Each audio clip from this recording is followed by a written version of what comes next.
Wake up, honey. It's time for your 11 a.m. jump scare. Hello, hello, hello. Welcome back. Welcome. Welcome back. Welcome. Let's just turn this off. Beep boop.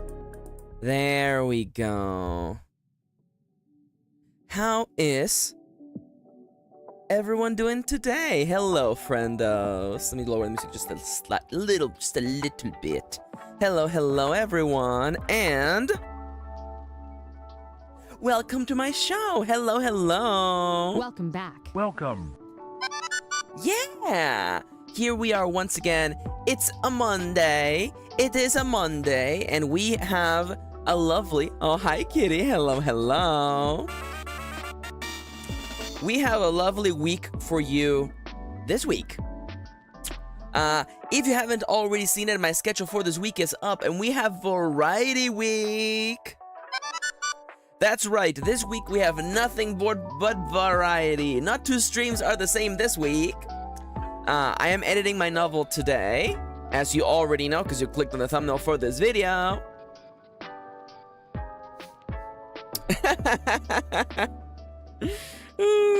Oh my god. Hi, Chips. Hi, Siska.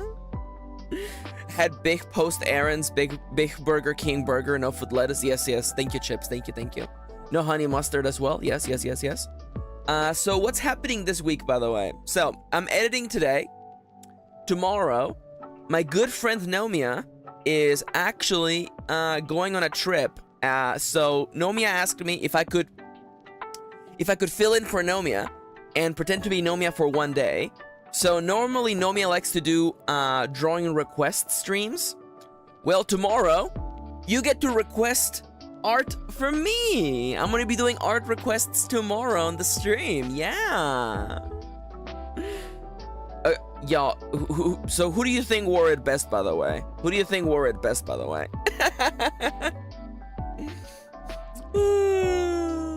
So yes, tomorrow art requests, and get excited. On Wednesday, another play session of my monster hunting role-playing game. That's right. I'm gonna be Kitty and I. We had a big meeting. We looked through the things that worked and the things that didn't, and the system has changed dramatically. We have removed. Oh, poor Chips. Also, Chips is not Canadian. We have the data is in. We asked the most intelligent minds in the whole world, and the data says that Chips is in fact not Canadian. You know, the original data pointed towards Chips being Canadian, but it appears that, you know, science is wrong sometimes, you know? Chips confirmed, not Canadian. But yeah, Monster Hunter on Wednesday. I am going to be playtesting the game again. Again, the systems of that game have completely changed. We have 3 completely new monsters, new systems. I will be showcasing the exploration mechanic and the map making mechanic as well. Just East Coast, says Chips, which is off-brand Canada climate-wise. Oh my god, how dare you. Yo, hell yeah, Dale. Love to hear that. As to what else is happening this week, boop. On Thursday, get ready, cause on Thursday I'm doing German Duolingo. That's right. I'm doing a show for all of the Germans, because apparently I stream during German prime time. I will be attempting to learn Duolingo, learn German on Duolingo. Lerman is actually happening. Everybody get ready. Lerman is happening. I will become the Lerman. And as for the end of the week, you should do Japanese Duolingo. See, that one is not fair because I have done like 2 years of Japanese on Duolingo, so that might be a little unfair. But hey, maybe we could, I don't know. Learning all of Duolingo. Yes, all of Duolingo will be learned. How many languages can I jam into my tiny little smooth brain?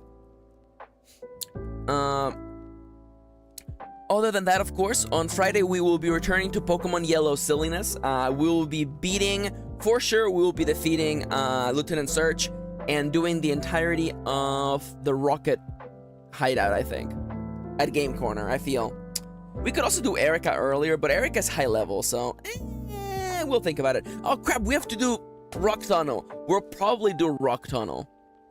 And you're like, Max, you don't have HM Flash. Yeah. We're gonna suffer a little, but that's okay. That's okay. We'll suffer a little bit. Anyways, so what have you all been up to since the last time we chatted on Friday? I had a crazy weekend. Kitty and I worked on the role-playing game together. We had a bunch of personal stuff we had to deal with. And also, I hung out with my brother yesterday. I hung out with my super cool brother, Plaguesworth, youtube.com/Plaguesworth. Kitty! Yeah, I was hanging out with my bro. And it was a ridiculous day. Oh, hi, Lavi. Oh, my God, hi. Welcome back. Welcome back. No worries, Lavi. You know, I will always be here when you get a chance. I will always be here. Hi, Lavi. Yeah, today is Monday, so I'm just going over the schedule for the week. And the plan for today is to do some book editing. I have my novel, Memory Leak, and we're going to be pushing through and getting that book edited. So yeah, once again, the plan is work on my novel today, pretend to be Nomia tomorrow. I am going to be doing drawing requests tomorrow, hopefully nonsensical stuff, by the way. And on Wednesday, I'm going to be playtesting my new role-playing game, Monster Hunter. It's not its final name. I don't want to get sued. I don't think they own the copyright for Monster Hunter because it's a really general name. It'll be like, you know, College Janitor. Like, you can't really copyright College Janitor as the name of your game. What anecdotes do we have from the weekend? Well, there is that anecdote that would dox me, so I'm not gonna say that specific anecdote. Let's just say that I live in a small town where nothing happens, and the creature pummeler, thank you, Chips. Kitty was saying, what if we call it Monster Hunger?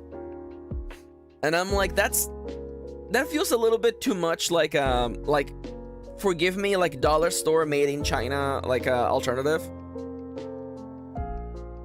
Lavi says, I would play the hell out of College Janitor, though. Hunter Monster? Fear and Monster? How dare you? Fear and Monster and Hunger? Yo, what if it's Monster Cross Hunter, huh? What if it's Monster X Hunter, huh? Huh? I could be like, it's actually a Hunter x Hunter reference. Fungal and Mungle? Hunster Munter? And Knuckles featuring Dante from the Devil May Cry series. Is this music loud? I feel like it's a little bit loud. Music is either too quiet or too loud. Yeah, gotcha, Chips. Get 'em. Get 'em. Gotcha, punk. Gotcha. Oh, by the way, my good, very, very good friend Nomia Vikshi today, they're having their last stream. Let me go open their YouTube channel. My good fellow non-binary friend Nomia Vikshi, Hanmun. Nomia Vikshi has their final stream is today. They're gonna go on vacation to Japan again. Maxi, that's my bit, Maxi, you stole my joke, Maxi. Featuring Dongle from the Dongle Mongol Krongle series. How dare you, Siska? But yeah, Nomia's doing a stream today. I am gonna be on that stream. We are going to be silly, but also the plan is to play role-playing games. We might do Fiasco, and if Fiasco don't work, I might literally just DM for Nomia. So if you want role-playing shenanigans, let's go. Yo, Chip's gonna be there? Okay, then we can definitely do Fiasco then. Hell yeah. We're gonna do Magical Girl Fiasco, so get ready. Oh my god. In before, Nomi and I are rivals, by the way. I feel like there's no chance we're not gonna be rivals. So yeah, the link to that stream is literally right here. I recommend you, like, keep that tab open on your computer or hit the bell to be notified when it goes live in about 5 hours. I will be there. You basically get double Maxi today. If you ever walk into the ice cream shop and you're like, you know, I want to get 2 scoops of Maxi. You got it. And speaking of ice cream, so I was telling you nothing happens in my small town, right? Nothing happens in my small town. Except that recently, let's just say that our small town just got a main character. Let's just say it like that. There's a main character in my small town. And everything has been flipped upside down to the extent that a local ice creamery has actually made a new flavor of ice cream named after this hero slash villain of our town. And I was telling Plaguesworth the story. I was telling my brother the story as we were hanging out. And he was like, we gotta go try out the ice cream flavor. And I'm like, yo, let's go. So we freaking like drove there. We like being spur of the moment. Impulsive, I believe is the correct word for this. Impulsive. When we hang out, like, let's just do that thing, right? Let's just do that thing, right? So we go and we get ice cream, right? Turns out that this new ice cream, they sell out literally every morning because people have been coming in to purchase a scoop of insert name here that would otherwise dox me. So, local town gets new hero slash villain. Local ice creamery makes an ice cream flavor. And my brother's like, we gotta go try it. We, like, literally, the people before us ordered a pints of it.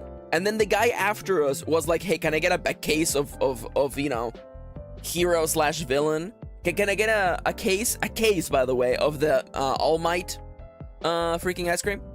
Hi, Joestar. Welcome back. Welcome. The ice cream was also very good, by the way. I can't tell you what it is because it would dox me. You would be like, oh, just enter the recipe into Google. It would be like, oh, that's the thing.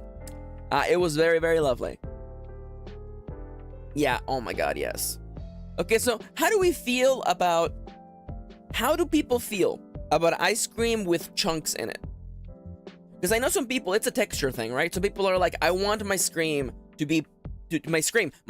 shut the hell up, Siska. My ice cream to be entirely smooth. It has to be completely smooth. There can't be no texture in there. Just like Kitty, I too am an enjoyer of the chunks. Chip says, give me chunks. I want only the chunks. Hold the cream. Give me only the chunks. Says Chips. Hell yeah. I'm happy to see some chunks enjoyers. Can you give me an example? Okay, so let's say for instance a peanut butter cup ice cream that has like peanut butter cups in them. I would quantify those as chunks. Also, ice cream that has like cookie dough in it. Those are chunks. Ice cream that has, I'm thinking, because chocolate chips are too small to be chunks, I think. I think chocolate chips are too small. Sometimes have nuts in them, says Angel. Hi, Angel. Welcome back. Welcome. Brownie chunk. Oh my god, brownie chunks. Let's go. Now, can we all agree that a hard chocolate shell on an ice cream cone just improves it? I almost never get the hot fudge shell, but when you do get it, it goes off. It just goes off, right? Yo, Siska says, give me the chunks. Hell yeah. We want the chunks. Gotta have that chunk. Yo, give me the chunks. Gotta have that chunk. Sorry. Welcome back. I had to explain to Plaguesworth, my brother, what vocal stems are. And he was like, oh, you mean that thing we do all the time already? Because also, you gotta remember that, he's my younger brother, but we grew up watching The Simpsons. So, like, anybody says anything closely related to a Simpsons quote, someone in the room is like, chowda. Say chowda, What's another really good one? What's another really good one? There's always, of course, say the line, Bart. That's a good one. That's a good one. One of my favorite vocal stems, is one of my favorite vocal stems, of course, Mr. Papadopoulos. That's a good one. That's a good one. That's a good one. That was another one, but it has completely slipped my mind. So I'm gonna continue what I was saying. Anyway, schedule for this week, by the way. Editing today, drawing tomorrow, RPG playtesting on Wednesday, German Duolingo on Thursday, and Pokemon on Friday. We have a full variety week. No double streams today. Just single streams. A little bit of every little flavor. Checking all of those boxes. Also, by the way, big shout outs to my local ice creamery. I was really feeling like ice cream. And I'm like, you know what? What if I have 2 scoops? And then for a hot second, I was like, everyone is getting single scoops. I'm gonna get a single scoop. I get a single scoop. That was the biggest single scoop of ice cream I had ever seen. Holy crap. I'm happy I didn't get 2 scoops. If I had gotten 2 scoops, I would have been in trouble. Holy crap. You ain't like, I want you to understand. This single scoop of ice cream, it wasn't like a ball, okay? It wasn't a ball that you could hold in your hand. You would need 2 hands to hold this ball of ice cream. It was a good deal. Yeah, we ate too much yesterday. I wish single scoops were that big, yeah. I mean, like, this creamery, they single scooped us real good. But Doom Tush? They don't warn you about that big scooping, yeah, you know? I warned you about the big scoop, bro. I'm sorry, is that cursed? Is that cursed? Oh, I'm gonna preemptively bunk myself. I'm gonna preemptively bunk myself for that one. But yeah. Other than that, the rest of today is going to be entirely made of Homestuck is always cursed. Yeah, that's fair. That's fair. I always think about that Sarah Z video or the 2 videos on Homestuck, and I'm just kind of like, oh yeah, this is a very cursed thing.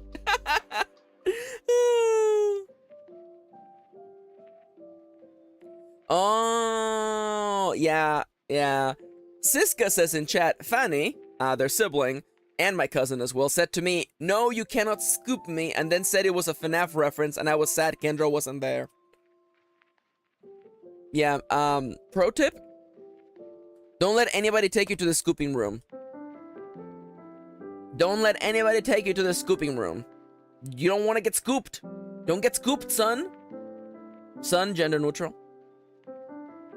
Alright. What's next? I'm practicing doing my German already. What's next? Doing the really like soft W's. Hi, Melty. Welcome back. Welcome. All right, y'all. They'll turn you into the guy who's purple. Not to be confused with purple guy. Yeah. Don't you mean Michael Afton? Okay, I'm sorry. Oh, God. Well, I have so much useless FNAF knowledge in my brain for someone who A, has not played those games, and B, doesn't care for the creator of those games. I just have all this useless knowledge. You know? You put on videos to fall asleep to, and the next thing you know, you just have infinite knowledge. Hi, Star. Welcome back. Welcome. Yeah, FNAF. I know. Also, by the way, I'm gonna put I'm putting a 10-minute timer, okay? I mean, like, people love trivia. That is also true. People love trivia. Lavi is not wrong. So what's next, Zen? So what's next, Zen? Zen. I'm really bad at like doing like Z's with that sound. So what's next, Zen? We have 10 minutes for nonsense, by the way. If anybody has any nonsensical questions they would like to ask before we jump into productivity, go now! Or forever hold your silence until after the next cycle. Oh, I love that. Star says, I mean, I'm the same. I know too much FNAF lore that it actually drives Melty crazy. I love that. Melty says, oh my god, Star, I'm too fucking EP for this right now. I love that. Oh my god. Oh my god. Yeah, I catch some of the FNAF stuff just like adjacently. So, Joester says, alright, this ice cream you were talking about earlier, how would you rate it? I would give it 5 stars. I would give it 5 stars, 5 out of 5. Ja what? Ja what? Siska, oh, Siska, could you do me a big favor, Siska, actually? What is the biggest, longest German word that you know? So I want to have like a big, imposing German word on the thumbnail. What's the biggest, most imposing German word there is? Seku, please feel free to also tune in, by the way. What is the biggest, scariest German word? So I can just have that on the thumbnail in the background. What's Bingus in German? Yeah, how do you say Among Us in German? Amugsten? LOL, Melty. The ice cream was really good, by the way. So, like, there are many parameters, right? There's, of course, the inherent flavor profile. There's the texture profile. There's also whether it's too rich. I have to say that when an ice cream is too rich, it's actually unter uns. You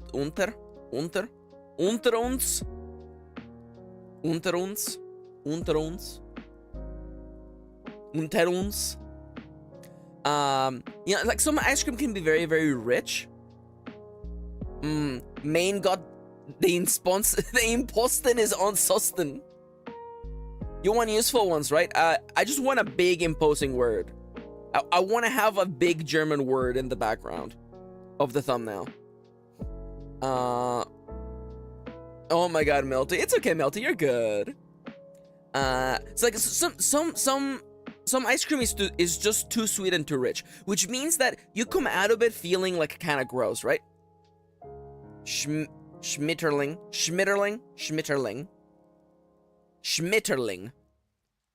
Feierabend. What does that even mean? That better not be fucking Firebrand or something. Feierabend. It doesn't even have any of the extra dots on top. It's not this. It doesn't look scary. It means the end of the working day. Oh, butterfly. I like that. Schmetterling. Feierabend. That's fair. I feel like it needs to have the dots on top to make it scary.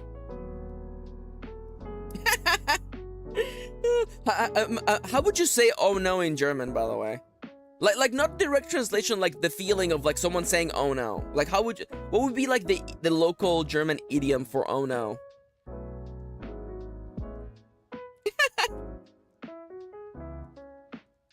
But yeah, that ice cream was not very rich, by the way. It was actually just perfect. It was very chunky. It had a really nice flavor profile. I like a little bit of spice in my ice cream, but which I mean, you know, I don't mind if it's got an interesting Feierabend. Sapalot nochmal.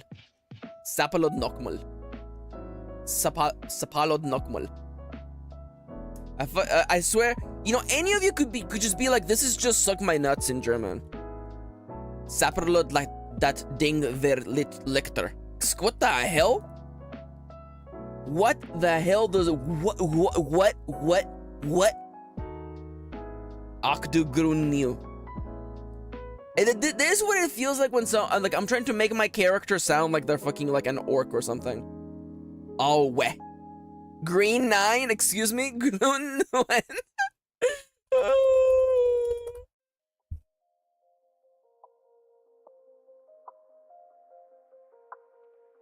Sapperlot, that thing is getting lighter, excuse me? What the hell is Sapperlot? Sorry, the first recommendation... Oh, thank you, Kirin. The first recommendation on Google is, Schnockiputzi. Schnocksputzi? Schnockputzi. What is Schnockputzi in German? It means sweetie pie. Schnockputzi. Schnockputzi. Schnock. Max, please, Max. It is too early. It is too early. Really? Could you explain the idiom for me? So, this collection of short stories is getting lighter? That ding werd lichter. Lichter. Sapperlot means like Christ in heaven. Oh, Christ. Oh, interesting. Okay. Stardenburden Hardenbart. Excuse me? Joestar, how dare you? Is that a motherfucking JoJo reference? I was gonna make... You know what? It's fine. Sorry. So, you may be wondering, Max, so you were on a road trip with your brother yesterday, right? What were you guys listening to in the car? My brother introduced us to Ich bin ein Gummibär. Yeah. I too am a gummy bear. It's true. See, I know enough pop culture to know that, you know, Ich bin ein Berliner. I too am a donut. It's a bit too much context. I'll have to explain to you in person someday. Hell yeah, I'll take that. Ich bin in gummy bear. Yeah. Okay. All right. Okay, what was it? So my brother was like, "Hey, I'm gonna play a song, and you tell me what you think, okay?" And it sounds like a love song, and then it starts becoming very overtly sexual, and we are all dying because I had never heard a serious song use the word pussy in it before. And it turns out that this is Dallas Dixon. Thank you. This is a genre known as gay country.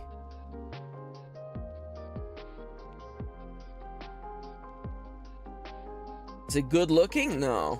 Is it good looking? Is it good looking?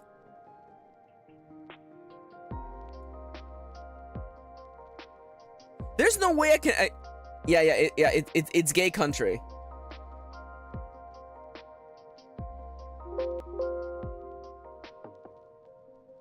Yeah. I can't read these lyrics.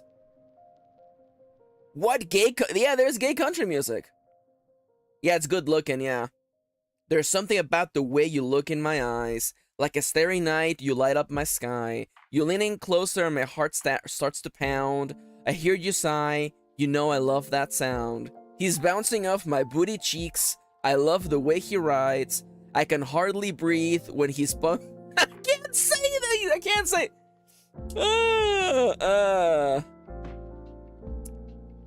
I kiss him on the neck and then he kisses me. I can't say these lines, kitty.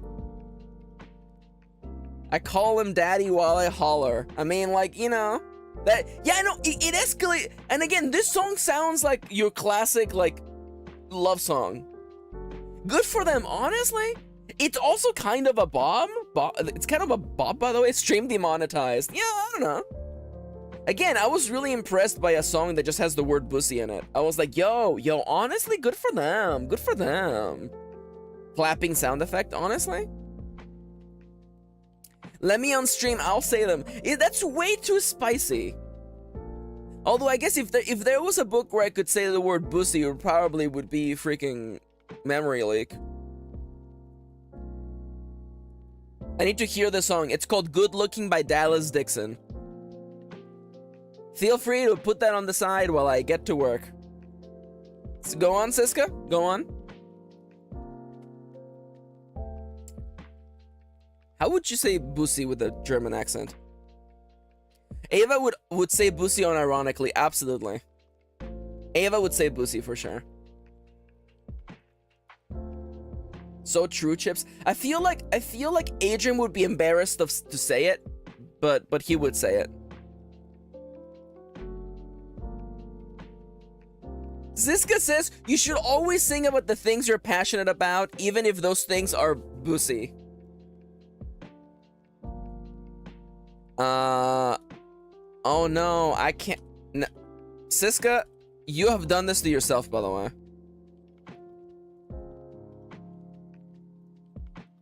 Congratulations, Siska. Congratulations. You got yourself a new quote there, Siska. Bussy's the same in German, but I was thinking how you would say it with a German accent. Yo, that's quote number 444. Yo! I can't believe... Yo, I have a question. Should I do what if I did a stupid book of... What if I released a book that is just like 500 quotes from our stupid stream and I do like little illustrations for each one? I don't know. How do we feel about that? Oh, goddammit, not this quote! Arch. That would be fun, yeah. Goddammit, not quote 159 though, I can't say that. People are still grilling me for that one. People change a lot. Flamingos are forever. Oh my god, I love that.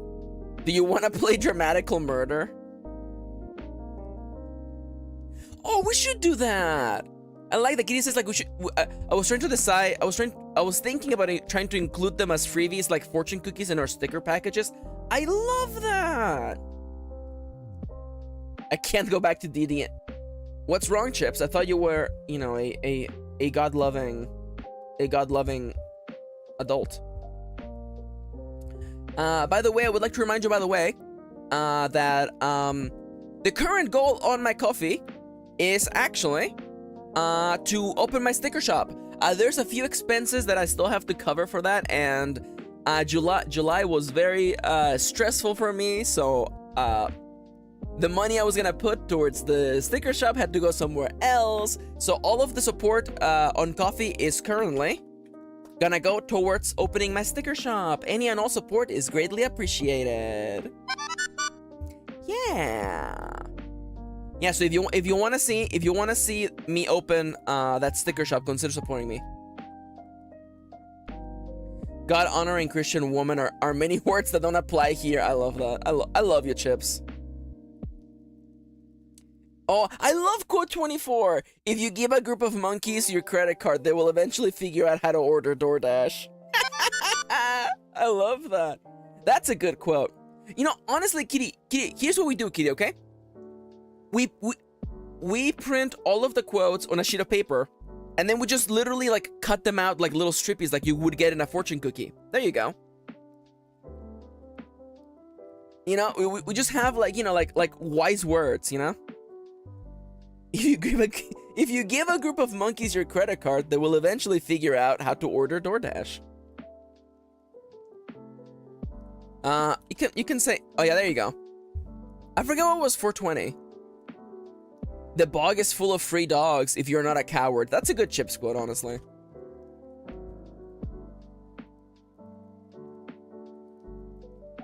All right, I'm gonna take a sip of water and then I'm gonna get started with work. By the way, I know we want to be nonsense all day, but this is the big day where I'm gonna be productive.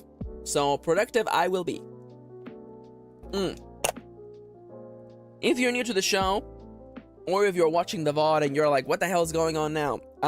Whenever this screen is flashing on the screen, I would like to remind you that I am not looking at chat. I'm actually focusing on writing. We'll be taking breaks every 25 minutes, so consider this a great chance to get some work done. Even if you're watching the VOD, you can literally use me as a timer to get work done. Thank you for the reminder. Joestar, I'm gonna do a little bit of a stretch and then we're gonna get started. I'm up on my feet. I'm up all night to get some. I'm up all night to get... to get a cookie? Yo. Sorry, we missed this? Yo, did you all catch Wayne Brady coming out as Pan, by the way? Yo. Did you guys catch Wayne Brady coming out as Pan, by the way? So you may be thinking, Max, how the hell did we get here, by the way? Okay, so... I'm getting up all night to get lucky. Another song that hits me good is the moment I wake up before I put on my makeup. Wayne Brady used to do a commercial where he sang that song. Now we're back to Wayne Brady. Wayne Brady recently came out as pansexual. Hell, actually, yeah. Good for him. Gotta love it. Good for him. Yo, queer icon confirmed. The gays just keep on winning. Yeah, he made an amazing TikTok for coming out. Yeah, very good for him. Love him. See, like, I knew Wayne Brady and I were on the same wavelength, because one time he posted about how he played Borderlands 1 and he liked the game, but the ending sucked ass. And I'm like, yeah, he's got good taste. He's got good taste. I too played Borderlands 1 back in the day and I thought the ending sucked ass. So, you know, something to think about. Something to think about, you know? Great minds think alike, etc, etc, etc, etc. Alright, so. It is time to get creative. Well, it is Borderlands. I mean, like, yeah. Let me just tell you, when that game came out... Sorry, I can't go down this rabbit hole. When that game was coming out, everyone thought that game was gonna fail, by the way. Like, literally everyone, like, there were people who made their living off of telling you what games would be successful and not. Who were like, Borderlands is a game for nobody. Borderlands is a game, like people who play FPSs don't want to see RPG elements in their games. And that guy has never stopped. That guy tumbled that day and he has not stopped tumbling. People say that to this day he's still tumbling down. You think Sisyphus has it worse? Rolling that rock up that mountain every day? No, that guy is still rolling downwards. He has yet to stop. He will never stop. Anyways, the second is pretty good. I like how the guns are more interesting in the third one, but nonetheless. Yo, Borderlands stream when? Anyways. Anyways, all right, y'all. It is time for me to get working. So I have my notes here on the side. We are in Act 1, Scene 2 of Episode 2. So, let us... Yo, co-op, though? Oh, I would love to do co-op, honestly. See, it's funny because, like, if I'm going to do a first-person shooter that's a co-op game, why not just do Left 4 Dead? Why not just do Left 4 Dead? Because Left 4 Dead is, like, the ultimate co-op game because you can just become Hatsune Miku. That's not a joke, that's a real thing you can do. You can replace the tank with, you know, Thomas the train engine. Thomas the Train, whatever his name is. You can make the tank Shrek. You can customize everything about that game. Yeah, any game you can be Hatsune Miku is 10 out of 10. Yes, and ponies, it's true. Back in the day, we did a Let's Play of Left 4 Dead. And halfway through the recording session, we're like, what if we just put on mods? And then, like, for the rest of that session, we're like, yeah, so I'm Hatsune Miku now. And instead of a gun, I have, like, you know, a freaking, like, ray pistol. But it's okay, guys. It's still the same game. This was back in the day. Soon after the original Just Do It meme. So I changed the sound of the enemy wave to Just Do It. Oh, my God. Don't let your dreams be dreams, etc., etc. Anyways, so, y'all, I love you all. But it is time for me to turn off this lovely music and put on the ambiance. Is that unlisted on the channel? It is. That video is unlisted, but they are in a playlist. Yeah. All my videos, they're still in playlist, by the way. Alright, so I'm gonna be getting to work now. Remember, read the rules, and when this little window is on screen, I'm not looking at chat, so I'm gonna get to work now. It is writing time. See you all in a little bit. Beep boop. Alright, let us focus. It is novel time, baby. So, the timer begins at the count of 3, 2, 1, boop. Adrian and Ava finally made it to the 3rd floor. I never noticed how huge this house is, the young man sighed as he set the last bag of recording equipment onto the floor. On the floor? He straightened his back, as though having lost 100 pounds of weight. As though having shed 100 pounds of weight. Having shed. It seemed like a good idea at the time. Ava wiped the sweat off her brow. At least this should be the last of it. The two of them had been setting up cameras all over the house. It had taken a bit of money, lots of preparation, and way more work than they thought necessary, but it was finally almost done. But it was almost done. No, I like finally almost done. They'd almost finished their little trap. So yeah, I already know this line needs to be fixed, by the way. They were almost done. Their trap would soon be complete. So far, they were working under the assumption that there was something wrong with the house. As to what they were catching,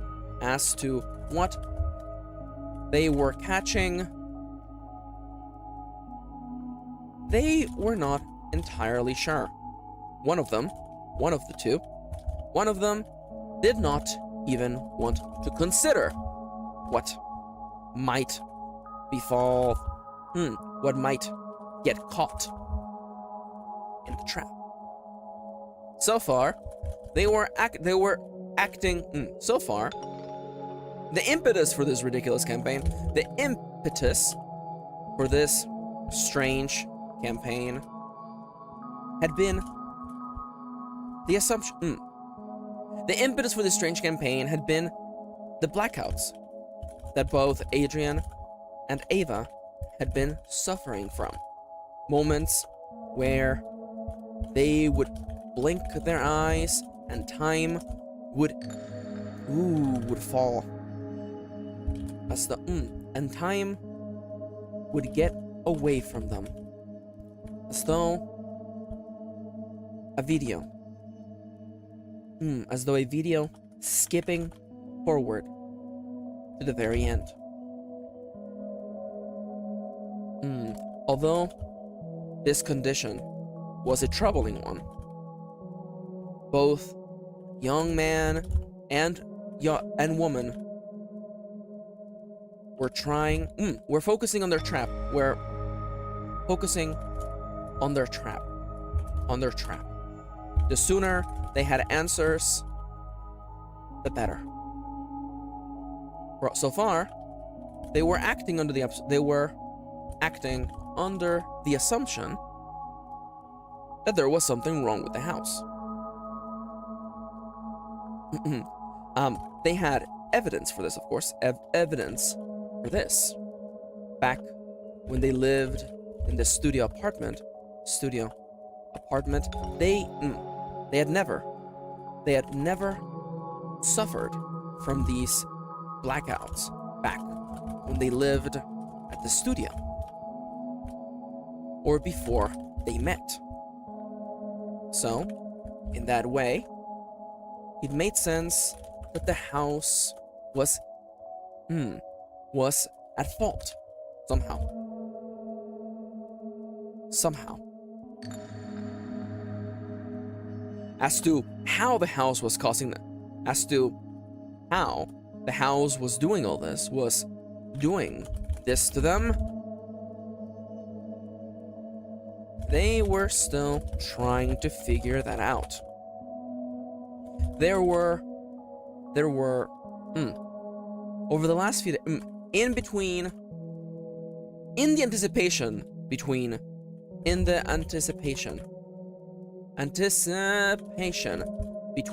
ordering expensive camera equipment and seeing it arrive at their doorstep as though by magic.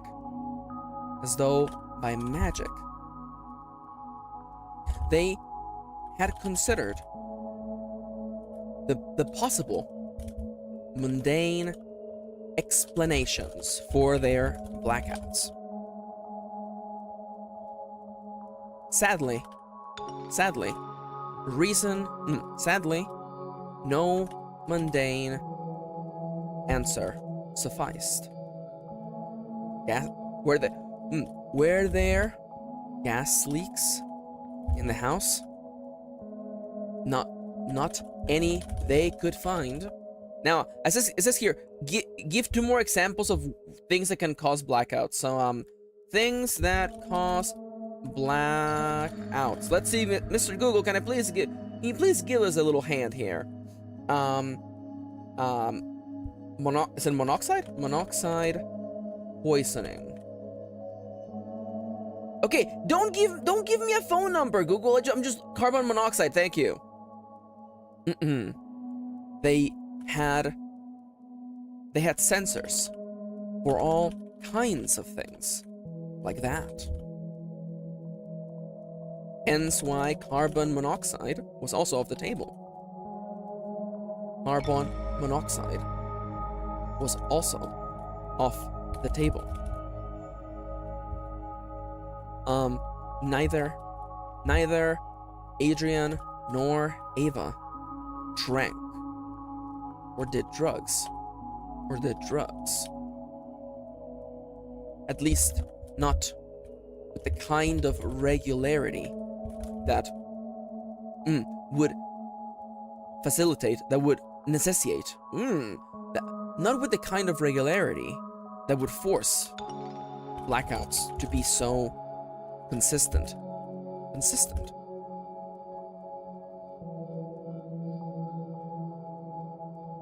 certainly certainly not Adrian's one drink every couple weeks. Certainly, if one little drink every week or so was reason enough for blackouts, then everyone Adrian's age would be stone cold dead. Oh my god, stone cold dead.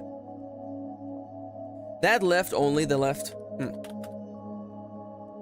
This left them only with the less savory theories. There was the possibility that someone was doing this to them. Someone or something was doing this to them.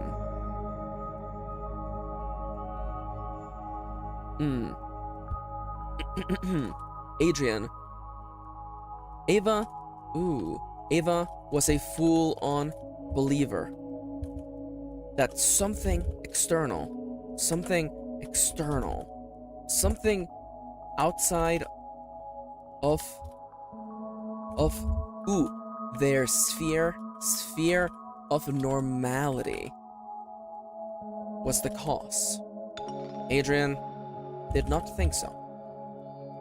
He didn't want to believe there was something supernatural going on here. Something natural going on with them.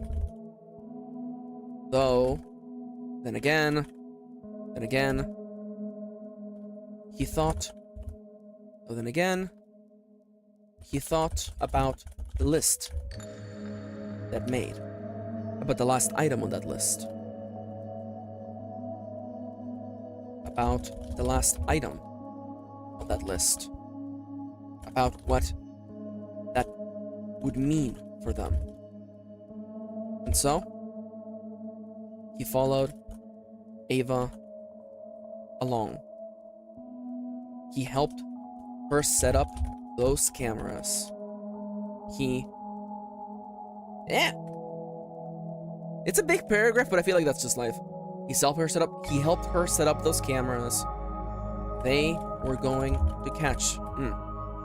He helped her set up those cameras. He ran away from the thought that maybe, just maybe, this was all in their heads. Do you really? Adrian's words drifted away as though he had no confidence in them. Do you really think there's a ghost in this house? It could be 2 ghosts. It could be 2 ghosts. Maybe even 3. Maybe even 3. 3 people, 3 ghosts. Makes sense to me. 3 people.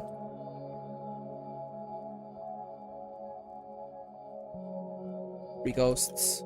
It kinda makes sense to me. Ava replied, no sarcasm in her voice. That really was okay. This needs to be changed. That wasn't the part I was arguing about. Adrian shot back. Adrian was not a superstitious type. He had never believed in things like tarot or the zodiac signs, the healing power of crystals, and the chakras. This guy should not be capitalized, actually. Zodiac signs, the healing power of crystals, or the chakras. That being said, he was also not the type to use Ouija boards. That being said,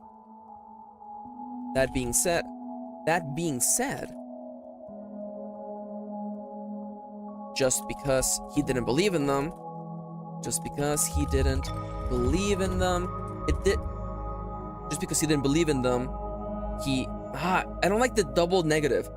That being said, he was not about to start using Ouija boards and conduct a seance with ghosts. How do you pronounce that word?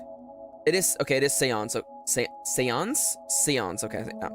Or conduct a seance. But he was not about to start using Ouija boards, conduct seances, Or, or get involved with haunted houses. He did not believe in ghosts, and he was happily enough leaving it at that. He did not believe in ghosts, and he was happy enough leaving it at that. Going out looking for the supernatural,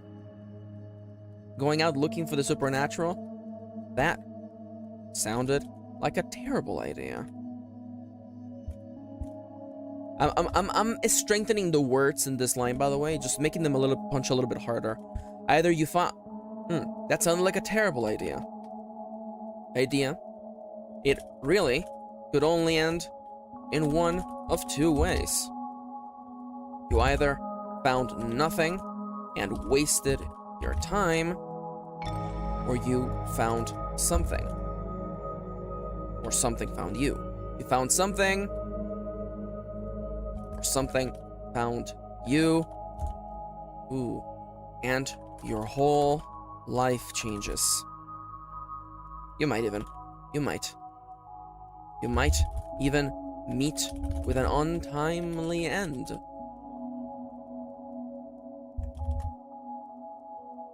Again, Adrian told himself over and over. Adrian told himself over and over that he did not believe in ghosts. He did not believe in ghosts.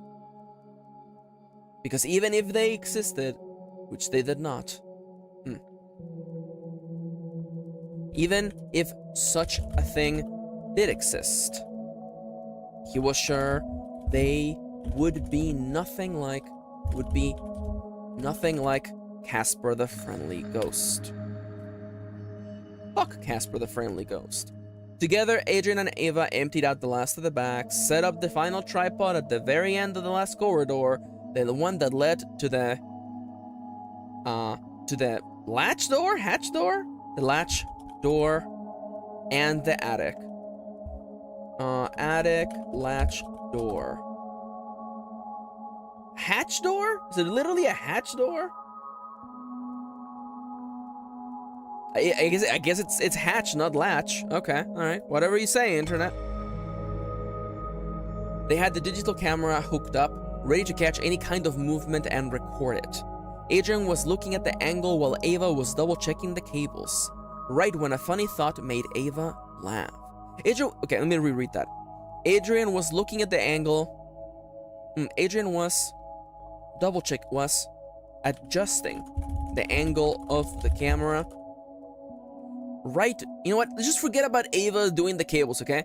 Just when a funny thought made Ava laugh. More confused than annoyed, Adrian looked up at her and spoke. What's so funny? It's nothing. It's never nothing. Come on, let me in on the joke. Well, you see. Ava held a hand over her mouth, trying to stop herself from laughing. It's kind of a dark joke. Adrian didn't repeat his request, he just shot her a look, and she knew there was no more beating around the bush. So you know how Casey really wanted this house because of the soundproofing? Yeah, what about it? Well, these cameras here, they also capture sound, and I realized that we have them spaced out in a way that they might not catch what the others hear. There's just so much ground to cover, and again, the soundproofing. Ava started laughing again, though she cut herself so that... okay, this needs to get fixed. Ava started laughing again, though she stopped herself short, so that she could finish the joke. With Casey all the way in the basement, you know, something could happen to us here on the 3rd floor, and she would have no idea. She might not even find that. She might not even realize it for hours, maybe days. At last, connecting the dots, Adrian found a handful of words escaping his lips. Oh yeah. Oh yeah, for sure. Oh yeah. For sure. At last, connecting the dots, Adrian... felt... No, I feel like that's fine. Oh yeah, for sure. Adrian said with no hesitation. If we got murdered up here, Casey would have no clue. If we got murdered up here, Casey would have no clue. Suddenly, Adrian became hyper-aware of a sound coming down from the corridor. It was a pair of feet. Someone was walking towards them. Slowly. Slowly. Carefully. He swallowed hard, reminding himself that there was nothing to be afraid of in that house. Reminding himself that there was nothing to be afraid of in their house, and then turned around to face the source of the sound. It was Nana. See, there's nothing to be afraid of. There's nothing to be afraid of. No, there's just Nana. It's just Nana. What you worried about? It's just Nana. Sorry, did I startle you? Nana flinched a little, nearly causing the silver platter and its contents to spill onto the floor. Is that lemonade? Ava asked, nearly as shocked as she was relieved. It is! My special recipe. Nana moved closer, then leaned towards Adrian and whispered, It's store-bought. She set the platter on a nearby surface and poured a glass for each of them. So anyways, what are you guys up to? Are you guys still doing the whole catching a ghost thing? Adrian rushed to explain. No, this is not about ghosts. If Adrian believed his own lie, it did not show on his face. We're just getting a good look at the house, Ava lied. She was better at lying than Adrian. It's just Ava's lie is just so bad, I want to mention that, but I feel like this is good enough. Nana held the glass in her hands. Held her glass of lemonade in her hands. She was just about to take a sip. But stopped herself. She looked at the other two, concern flashing across her face. Sorry to intrude, but shouldn't you guys be working on the game? I know I'm a little biased, being your biggest fan and all, but I guess I don't get it. This ghost business feels kind of like a waste of time. I mean, you guys probably already, forgive me for being so blunt, but what's the plan? Adrian narrowed his eyes at Nana. What do you mean, he asked. Let's say that you do capture a ghost on tape. Nana said, ooh. Nana punctuated her words with a sip, of ice cold lemonade.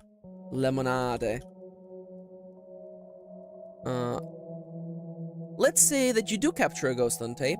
Nana punctuated her words with a sip of ice-cold lemonade. What would you do then?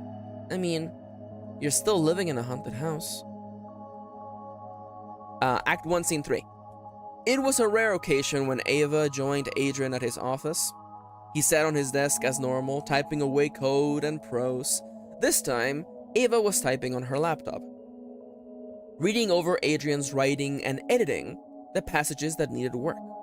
At times, they would talk to one another, review lines of dialogue, or argue if what a character said made sense for them.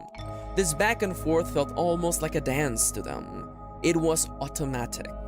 There were no hard feelings, no bruised prides. If an idea didn't work, then it didn't. They moved on to the next. They didn't.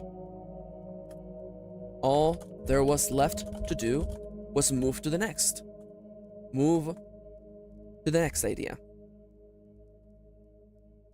If neither knew what to do, or if a line didn't feel right no matter how they twisted it, then they put a pin on it and moved on to the next task. Together they checked boxes, crossed items off lists, and wrote countless words giving voice to their puppets and their life to the stage. And wrote countless words giving voice to their puppets and life to their stage. Okay, yeah, I'm okay with that. The room was dark, as always. No, as always, the room was dark. That's much better there. There you go. As always, the room was dark. Both Adrian and Ava enjoyed working with the lights off. With the lights off. There was something delightful about it, youthful and childish, even. It was as though they were at a sleepover watching movies they shouldn't. With this kind of energy, they felt no need for sleep. It was no wonder that the light of dawn was beginning to pour through the little window on one end of the office. In between lines of code and prose, Adrian looked up at Ava and spoke. Did you ever stay up waiting for Santa? Of course, Ava replied without hesitation. I never managed to see him though. I always fell asleep. I never saw him either. Adrian turned back to look at his screens, at the piles of code, the rows of writing that only he could comprehend. It's funny. I remember staying up waiting for him. I never knew what I was going to get. Wait, Ava interjected. You never wrote a letter to Santa? No, never, Adrian shook his head. Did you? Of course I did. I thought all kids did that. Not me. Not me, Adrian shrugged. Though my parents were not super into Santa anyways. How did they even... Ava shook her head trying to make sense of Adrian's messed up upbringing. How did your parents know what to get you? They didn't. They tried, they failed. For a long while, Adrian didn't understand why everyone liked this Santa Claus, seeing as how he never really got him any good presents. Mostly clothes. Once he was older, and the illusion of the jolly old fellow was broken, Adrian got a new appreciation for what his parents did. They tried, they failed. At least they tried and failed. Most parents just failed. Adrian looked at the upper corner of his screen, right where there was a little collection of icons. There was a little speaker for the volume, an antenna for the internet connection, and of course, a little clock. Losing track of time was so much easier now. When he sat down to work, he didn't feel the minutes, the hours, the days go by. It was all done in a blink. And then there was also the blackouts. They felt so normal to him now. Sometimes he just blinked his eyes and it was hours later. His body was sore, the work was done. Sometimes he could blink through an entire day. Work and lunch and work and dinner and sleep, all lost in between movements of his eyelids. Sometimes when his eyelashes made contact, the world just seemed to speed up. He knew this had to be wrong. This couldn't be the way life was supposed to work. That was why he couldn't help but reminisce about Santa Claus, about staying up all night, looking at the hands of the clock waiting for morning. He would actually stay up. He would watch each painful second and hear the movement of the largest hand no different than a hammer striking an anvil. Clank. Clank. Still a whole minute left in the hours. Clank. Clank. Hardly any time passed. Still just as much left to go. Clank. Clank. He could not wait. Each second passed like torture. And now time got away from him so easily. There we go. Alright. That's the end of this cycle. Hello. Hello, everybody. Hello, everybody. Hi, Lord Peace. Welcome back. Welcome. Nana would never do anything wrong. It's very, very true. All right, friendos, we are on break. How you all doing?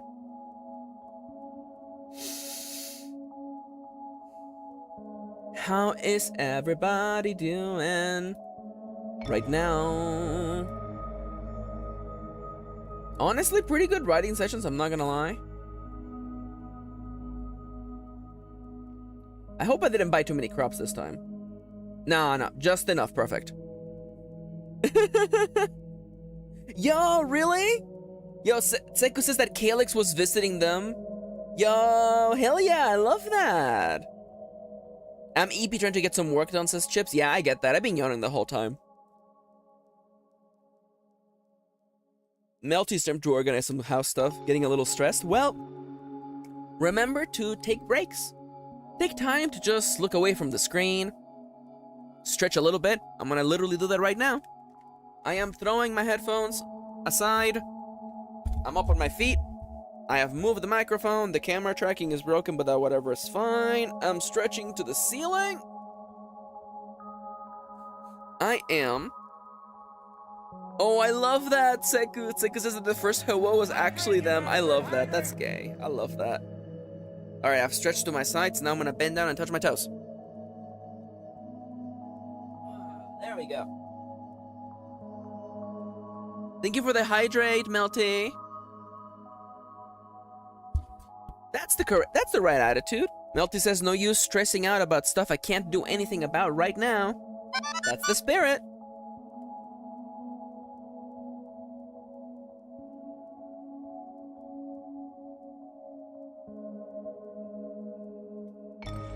All right. Okay. See, like, the thing about editing for me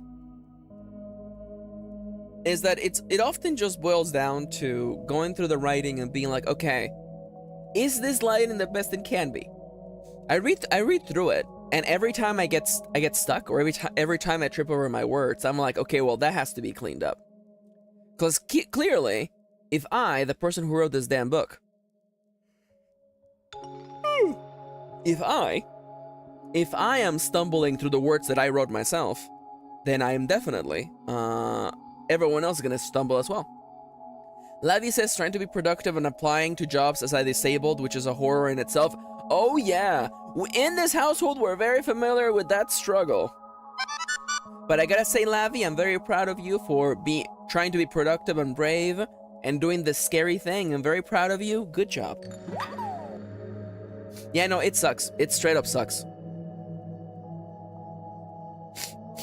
Literally, most of my friends are disabled, so, like, trust me, I absolutely understand your struggle, for sure. But you know what? You're doing the right thing.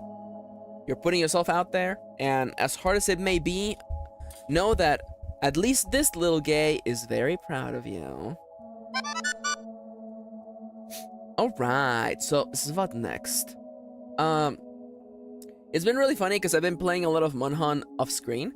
I've been playing Monhan on my 3DS, actually. On my Nintendo 3DS.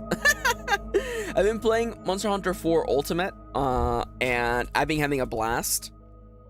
Oh, no worries, Lavi. Always glad to help.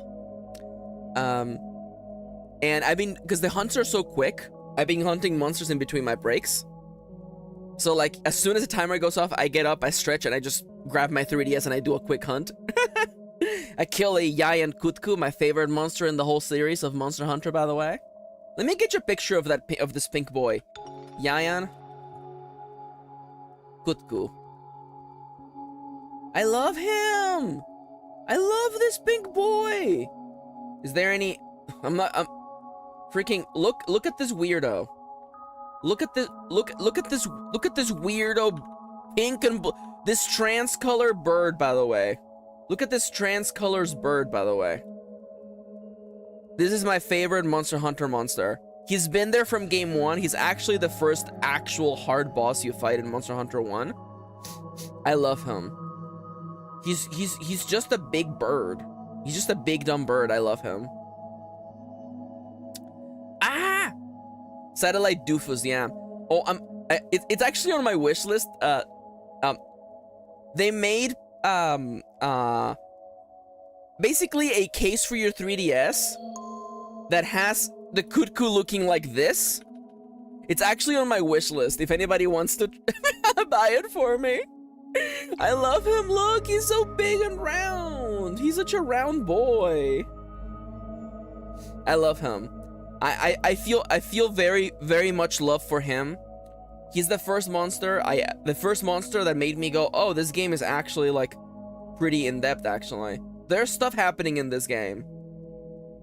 Also, I have this plushie of him. I actually have this plushie. And I love him. Your Honor, I love him. He's just so round. He's just a round little... He's just rotund. It's so true. Anyway, so that's my favorite monster right there. I love him. The armor that you make... You can actually literally see it right here. The hat piece sucks. Nobody likes the hat piece. But like it just looks like you're wearing like a lobster. You're just wearing like lobster armor. It's pink and blue. What better colors could you ask for? Could it make it any more obvious? Anyways, I love him. I've been fighting him nonstop. I love him, that's why I have been killing him over and over again. In Monster Hunter 4 Ultimate. When will he drop a great sword? Drop me one great sword, please, for the love of God. Anyways, alright, so the timer has gone off, friendos. It is time to get back to work. So, let me take a sip of water. And then we will return to the world of survival horror. And by horror, I mean being productive.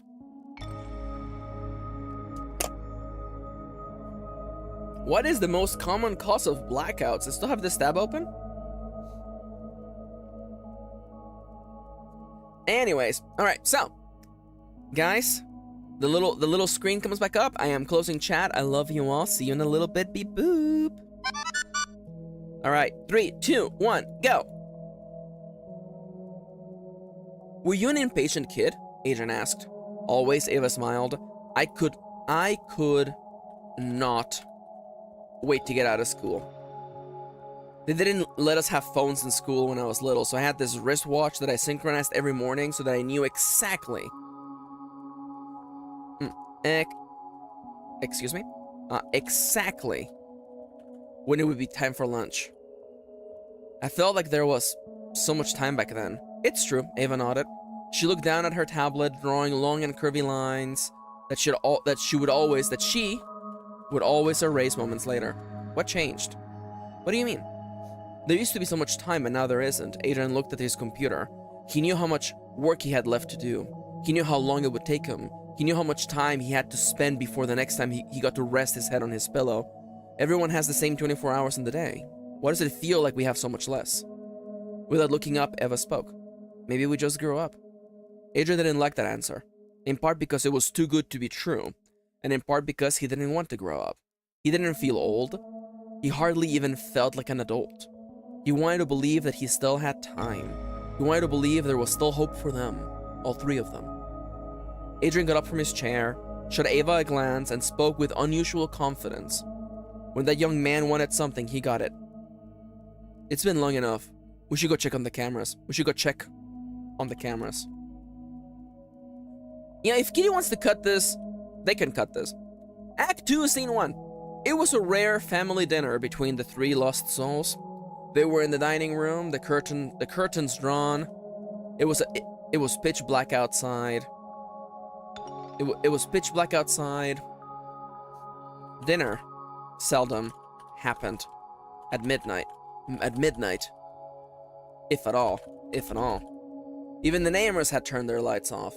All three had been busy working, so what had once been piping hot Chinese takeout was now steaming, though only thanks to the microwave's magic. Only thanks to some microwave magic. Although the three of them sharing a meal at the same time was a rare occurrence, they were not treating it as such. They were eating straight out of the cartons. They had not even bothered to use their own utensils. They were using the cheap chopsticks and flimsy plastic forks you got with every takeout order. Normally, Ava was not the mediator of the group. This was a role she had fallen into after Adrian and Casey had a bit of a falling out.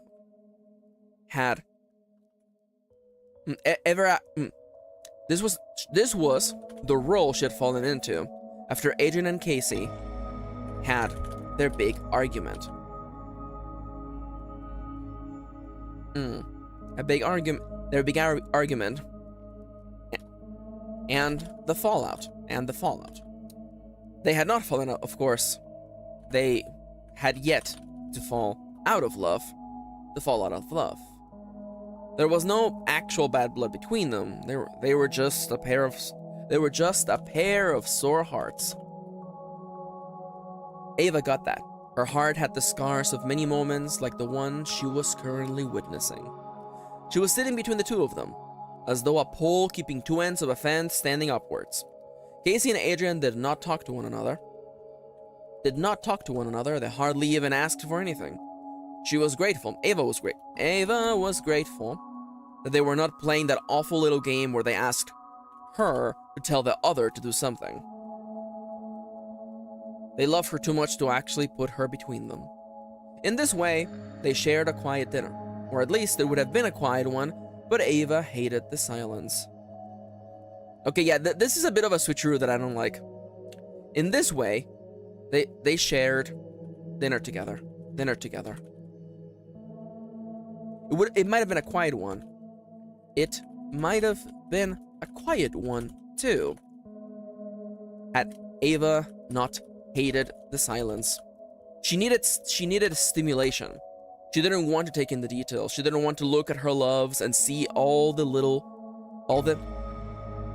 tiny little things. The proof that they were not doing okay and that she could not help them. And so she broke the ice. "So, how about that date, huh?" Ava said through a mouthful of noodles. "You want to rub it in?" Casey shot back. She only had eyes for her carton of Kung Pao. Should it be capitalized? Should Kung Pao be capitalized? I guess not. It's not capitalized, thank God. Okay.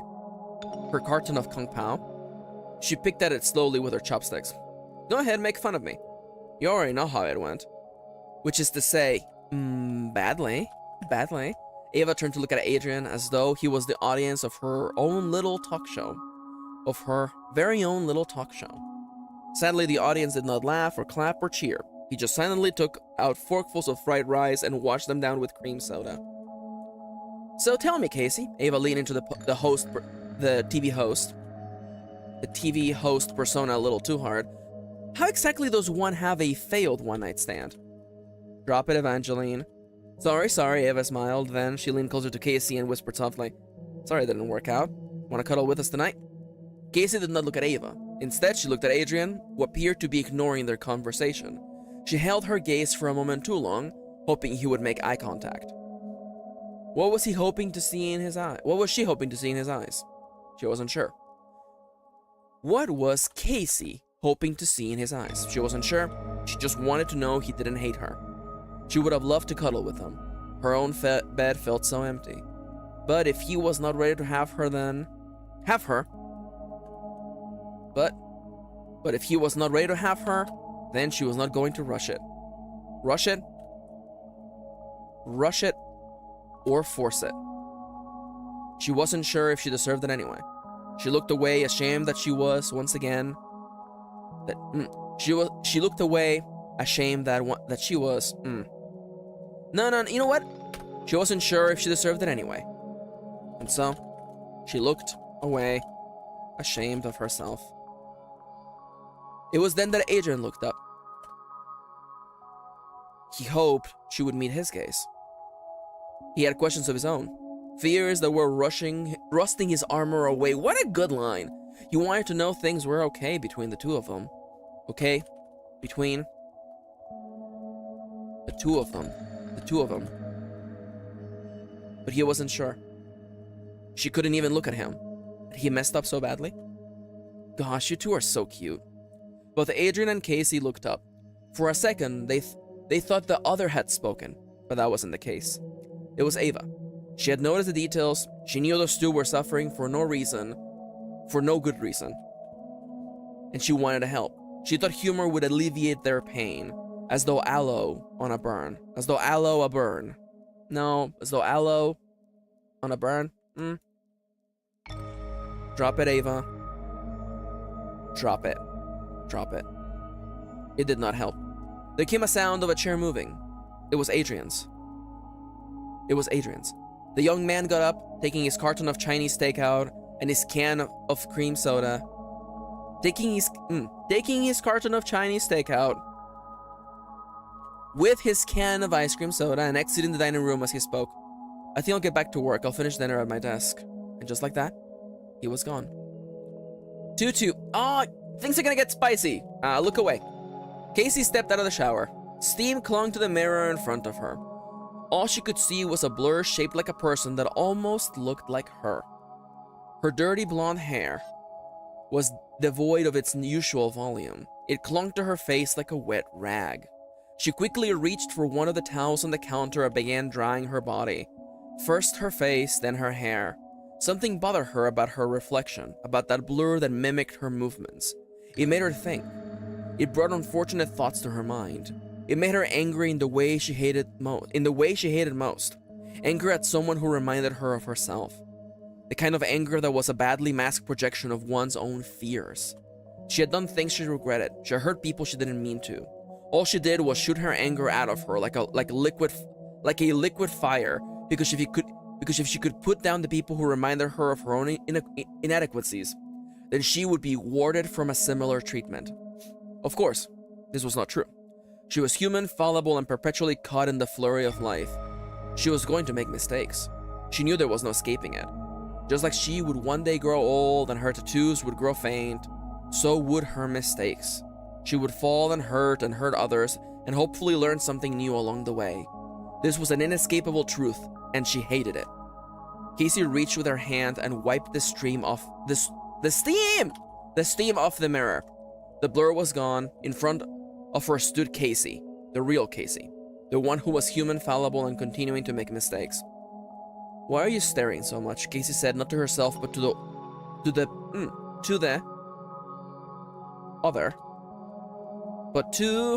the other pair of eyes in the mirror.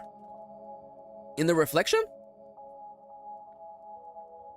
They were light brown, just like her skin. Ava stepped out of the shower, her long hair looking all black in its wetness. She took a step forward onto the bath mat, took the other towel, and began drying herself. "You've gotten some new ones," Ava said, staring at Casey's body. "They're healing well," she replied, relieved that Ava was looking at her tattoos and not at her face. Casey felt like a mess, like a sham, really. And she was happy to be distracted once again by Ava. She was very good at that. "Yours are nice too." "I know mine are nice." Ava shot Casey a wink, "But what about my tattoos?" "Oh my god, Ava, you're a fucking nerd." Casey rolled her eyes. She was a good distraction, though. It was one of the many reasons why Casey loved Ava. She knew other people would not understand. Loving someone because they are a distraction seems like a cruel thing. But that was how Casey saw it all. For someone like her, constantly lost in her work, having a person who could completely take her out of it for several hours at a time was a blessing. Caught in the midst of love, Casey forgot about her problems. She wished it were so easy to get away from everything. Even the moments she shared with Ava soon gave way to her worries, her fears, and work. Casey tried not to work then. She pushed the thoughts away. She swallowed the song at the back of her throat. She wanted more of Ava, for now. "Seriously, Evangeline, what's up with the staring?" Casey narrowed her eyes. "Haven't you done enough? What's there to look at that you don't already know by memory?" "It's your tattoos, silly." Ava reached out with a finger and traced the lines of Casey's sleeves. "Let me just double check. I feel like I have to mention the tattoos before, by the way. Yeah, No, okay. Yeah, my tattoos? My tats? They're healing well, huh? My tats? They're healing well, aren't they? They're healing well, huh? They're healing well, huh? I feel like I have to clarify that we're talking about tattoos before the joke comes in. Otherwise, it feels like they're talking about something else. What's up with the staring? Haven't you done enough? It's your tattoo, silly. Ava reached out with a finger and traced the lines of Casey's sleeve. She drew the path of several strange and arcane shapes. Ever since what had happened at the basement, Ava could not shake off the feeling that there was something odd with Casey. Their composer seemed so interested in the occult, and all those tattoos seemed like further proof. What's this one right here? An upside-down cross? What's that mean? Casey saw the bait and she took it. She appreciated Ava's interest in her tattoos rather than just her body, and was quick to give her a rundown of what the symbols meant. Casey's explanation was mundane. To her, these things was mundane. These symbols were not special to her. She had known them for a long, long time.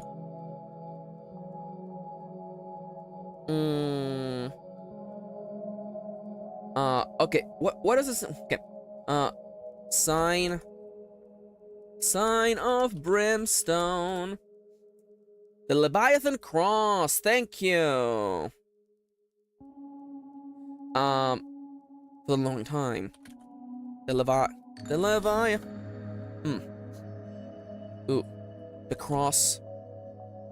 Cut in two sections. Emerging from a sideways 8. The Leviathan cross.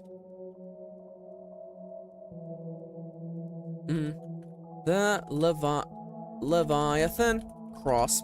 What is the symbol of Venus? Venus symbol. Is it really just the female symbol? Okay, now, occult symbols, please. I need a few. Oh, the Ankh? There should definitely be an Ankh. Oh my god. The cross. The Leviathan cross. The Ankh. Should be capitalized? The Ankh. With its large loop and symmetrical sides. Definitely not that symbol. Jesus Christ. The Eye of Horus? I don't know if she have the Eye of Horus on her. Oh, definitely the symbol of alchemy for sure. What other symbols do I put on here? Let me see. Well, I guess, yeah, you know what? Honestly, like the sulfur, the other sulfur symbols are actually pretty good as well, yeah.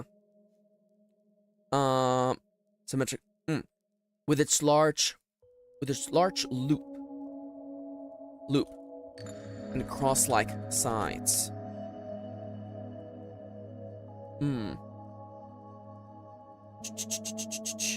Let me see. Oh, yeah, the symbol of chaos. With, is it 8? With 8 different arrows emerging from the same black core. There we go. I'm not gonna do that symbol for sure. And give me like what's a good zodiac sign that, let's go with Scorpio. And of course, the curved capital M that ended with a pointed tail, as though that of a devil. The sign of Scorpio.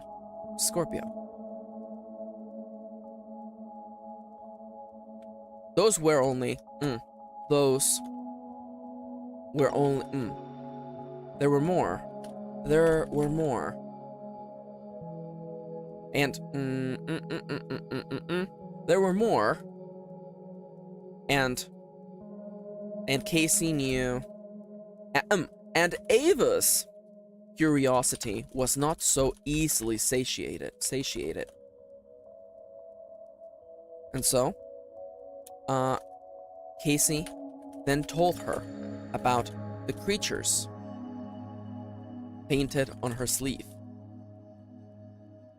The monsters, the demons. Ava listed all of it with great interest. Casey, though, and Casey made nothing of it. She thought it was just Ava being Ava. Ava loved little details. Ava loved being the center of attention, being the subject of a lesson while also getting to touch her naked body. Seemed like the best. Ava loved being the center of attention. Casey knew that being the subject of a lesson while also getting to touch her naked body might have been the perfect thing, the perfect pastime for someone like Ava. You were such a goth, weren't you? Excuse you? Casey, all dried up, threw her towel at Ava and laughed. I'm still a goth.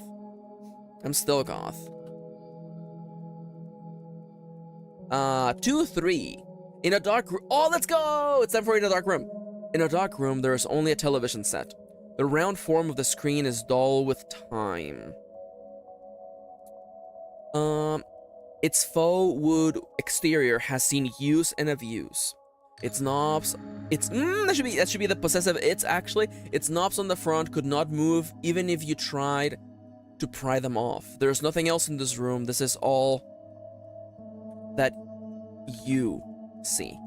Then the TV screen comes on. The light is so bright it nearly blinds you, and yet you cannot help but look deeper. There is something there, a form coming alive behind the glass. You recognize the form. You know who it is. Their voice comes on and you are filled with delightful nostalgia. It's been a long time since that theory has been requested this much. The video is clear now. There's a young man on the screen. He is looking at the camera. The background of his set blurs and pixelates. He looks young, hardly out of college, and yet he speaks with the renown of a world expert. He is an expert on his field. The field of internet mysteries, conspiracies, and video game secrets. The young man looks at the camera, smiling wide, and speaks in a way that feels as though he is complimenting himself over and over. In fact, we received hundreds upon hundreds of requests for me to talk about the topic of this video. You already know what it is. You voted on it. You clicked on the video. So let's dive right in.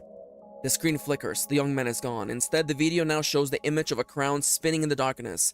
At first, you are dazzled by the gemstones and intricate gold of the crown, but you soon realize there's something wrong. The crown is not adorned with rubies. Dazzled by gemstones of the same color. An intricate gold, and the intricate gold. The dazzling gold of the crown. I always said dazzling, huh? At first, you are amazed at the gemstones, at the same colored gemstones.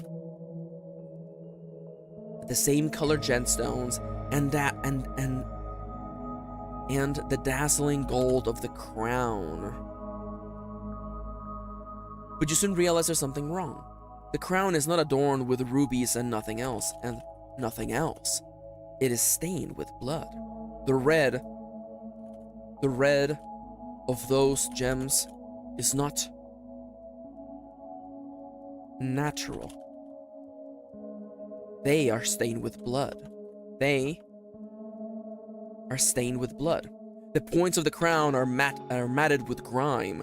There is a stream of viscous blood dropping from the bottom of the crown, forming a line that splits the screen in two. Suddenly, text appears on either side of the line.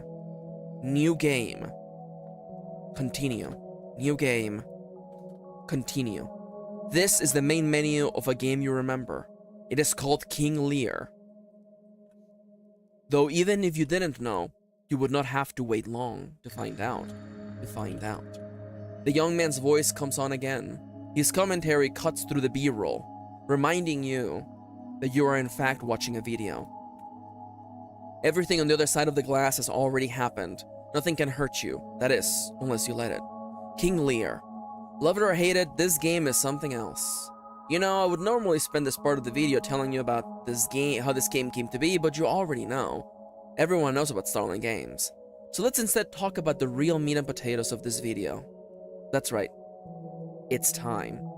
The screen flickers. There's a vertical line cutting the video in half. It mimics the layout of the previous scene, except instead of a crown hovering in darkness, there are instead 2 colors and 2 numbers. The number 7, the number 4.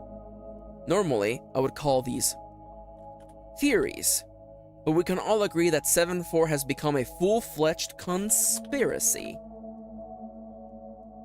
These theories, but 7-4 has become a full-fledged conspiracy.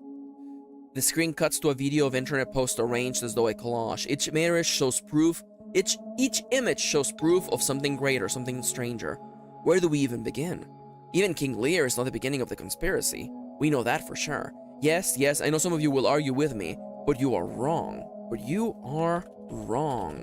The 7-4 conspiracy has been in place from the very beginning. I believe Starling Games has been putting little hints in every single one of their games. King Lear, that's just when we finally started to pay attention. The young man appeared on the screen again, listing of examples with glee. He mentioned the multitudes of 7s and 4s that were present in King Lear. 7 main characters, 4 acts, each broken into 7 set pieces. 4 primary stats, 7 upgrades for each stat. 4 items on the menu. 4 items on the character menu. 7 settings in the options menu.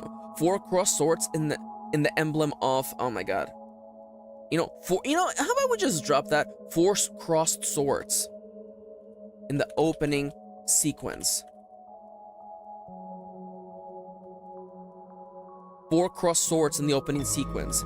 A horse with 7 legs. Ooh, galloping across the darkness of the prologue. Of the game's prologue. 4 unused items in the game's code. 7 additional endings that were cut before release. 7s and 4s, 4s and 7s. And that was just the beginning. 4s and 7. Everywhere fans looked, the more they saw those 2 numbers. Repeat. Repeating over and over. 7, 4, 4, 7. And that was just the beginning. Alright, chat, I'm back.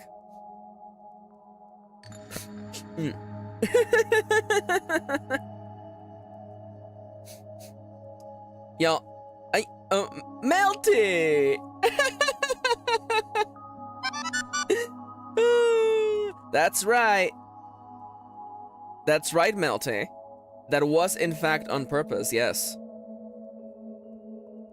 Nana's full name is Nanashi. Nana being 7, she meaning 4, and also she meaning death. Yes. This was all on purpose. What can I say? We're a little bit of a mastermind, I think. Oh, Melty says, I feel like Pepe Silva, the Pepe Silva bit. Why this whole box is Nanashi Yuko? I know. Yo, new Itasha, let's go, Dale. Alright, y'all, we're on break. Get up and stretch.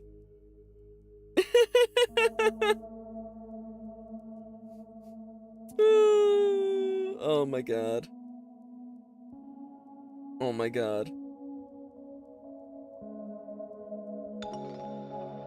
Siska, oh my god, Siska earlier said every time my brother misgenders me, I doesn't apologize, Arathalos dies. Honestly, I'm okay with that. That's fair, honestly. Oh my god, Kitty, I hate that. Oh my god. Kitty says, I thought for a hot minute my boss wanted me to go into his apartment. LOL, that was fun. Narrator's note, it was not fun. Alright, I'm up on my feet. I'm gonna stretch. I'm wearing a new pair of shoes that are very comfy, but they have a little bit of a platform. The first time I put on these shoes, I tripped and fell and hurt my face. But I am trying to not fall on my face with these new shoes. That's right. I put on my new pair of shoes and I fell on my face like a month ago. Oh my god, Kitty. Yeah, this is the first time I put the shoes on since I fell. But they're really they're comfy. It's just, you know, I'm not used to wearing shoes with a little bit of platform on them. I usually wear flats. Yo, hi, Irina. Welcome back. Welcome. Yo, hey, hell yeah. Yo, I'm okay with that. Let's go. Yo, hell yeah. Yo, we take those. We take those.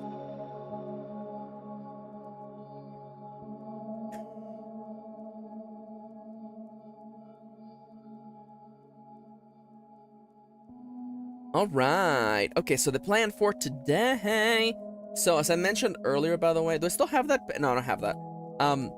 I am going to be on Nomiya stream later today, by the way, so if you're looking for some shenanigans later today, I strongly recommend that you tag along. I'm gonna leave it open on my other screen so that I can just link you to it whenever. Whenevers. But yeah, fun time today. And honestly, I'm making really, really good, like, progress today. I will most definitely be able to do 2 more cycles, which means that... Yo. Everyone in chat. Kitty asks, should I chance getting soup or just go for bagel and coffee for lunch today? Honestly, just get a coffee and bagel. The soup place has let you down too many times, I think.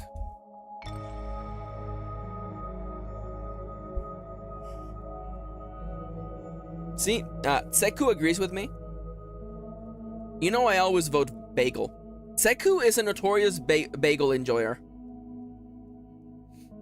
Too many times, once. Yeah. Yo, if a restaurant lets me down, I will absolutely. Okay, speaking of restaurants, by the way, so there was this really, really nice Asian restaurant that Kitty and I would go on dates to. And we had a really busy, like, couple of weeks, so we didn't go there. And the 1 week that I was like, you know, we should go back to that Asian place. And we go there, the place is closed. And immediately my heart sinks, and I'm like, no, please, I hope everything's okay. The owner was just such a sweet old, like, Vietnamese lady. She was super, super lovely and nice. Oh, she might have been Thai, actually, never mind. Nonetheless, but anyways, we were like, I hope everything's okay. I hope that they didn't have to shut down because, you know, they went broke or something. Kitty later did some research and found that actually, the owner and the owner's wife, who we knew, they actually decided to retire. And in that case, I'm like, okay, my heart was happy then. Honestly, yo, retire, enjoy the rest of your days in relative peace. Hell yeah. Honestly, listen, I love that place. It had a lovely coconut boba. Yeah, and their pad see ew was so good, but you know what? It's fine. You know what? I would rather they be happy.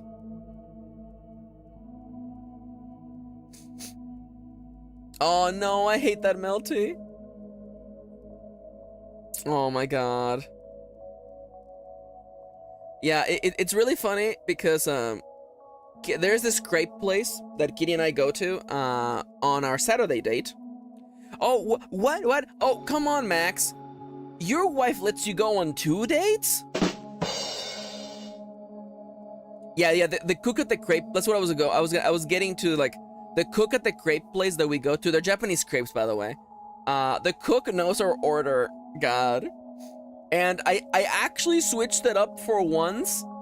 And, like, clearly it's a husband and wife combo, clearly, right? And, like, the wife was taking our order, and she ran to the back to basically tell the husband to not make my usual. It was so funny. It was so funny. Honestly, real talk, I should have gone for my usual. I tried a different crepe, and I wasn't super happy with it. My usual go-to is a savory crepe. A savory crepe, by the way. Yeah, it's like a turkey cheese avocado crepe. It's very, very good. Oh my god. Just thinking about it right now.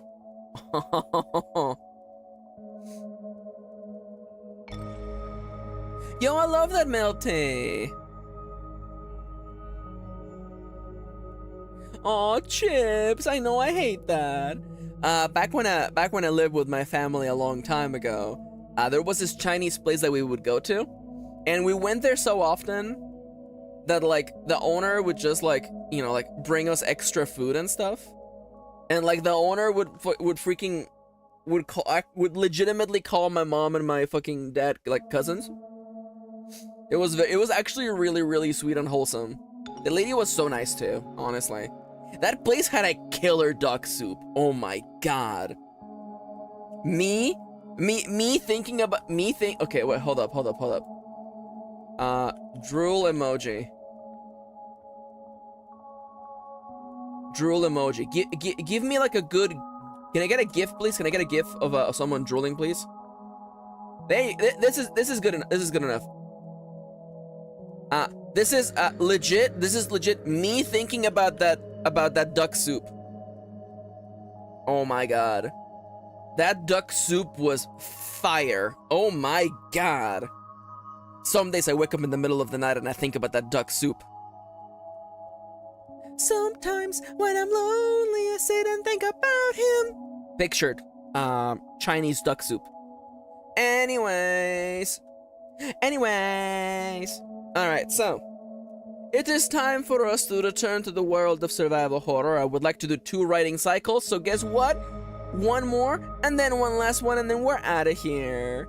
Change is hard for us neurotypicals. It's so true. It's so true. Anyways, y'all, I'm getting out of here. I'm gonna get back to focusing. See y'all in a little bit. Beep, boop. And that was just the beginning. The young man followed with more examples from the older games released by Starling Games. Followed with more examples from the older games. The older games released by Starling Game.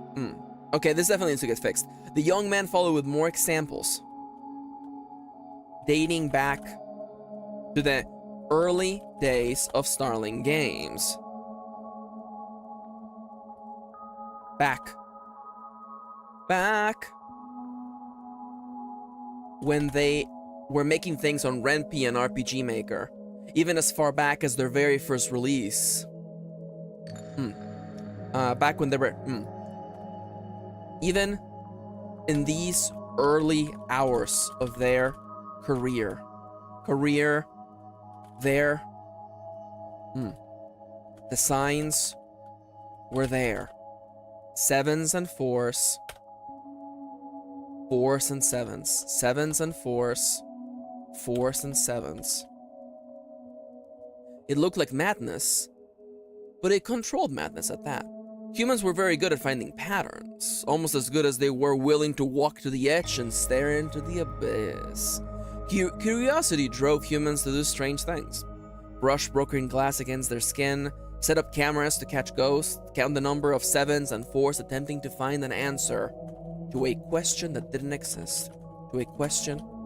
Actually, to find an answer. But what good was an answer without the question? You stare deeper into the TV screen. You listen to the young man's ramblings. To him and to his viewers, it all makes sense. To everyone else, it looks like madness. Like the ramblings of some cultists explaining the intricate workings of their faith. The intricate workings of the end. Explaining how the world would soon come to an end. Why am I being booed? Who's booing me? Oh, the timer! Thank you, Kitty! Also, hi, Ants. Hello. Welcome back. Welcome. Welcome to the stream. Sorry, I forgot to start a timer. Thank you, Kitty. Thank you. You're the best, Kitty. You wait. Like the ramblings of self-cultists explaining how the world would soon... You know what? Some prophet explaining how the world would soon come to an end. You wait with bated breath for the madness to go on. But then, there's silence. The lights have gone off. And it's just you and the darkness in this room. Act 3, Scene 1. It's been days and we got nothing. I know. Adrian and Ava sat on the steps leading up to the 3rd floor. They were not looking down at one another. They were not looking down.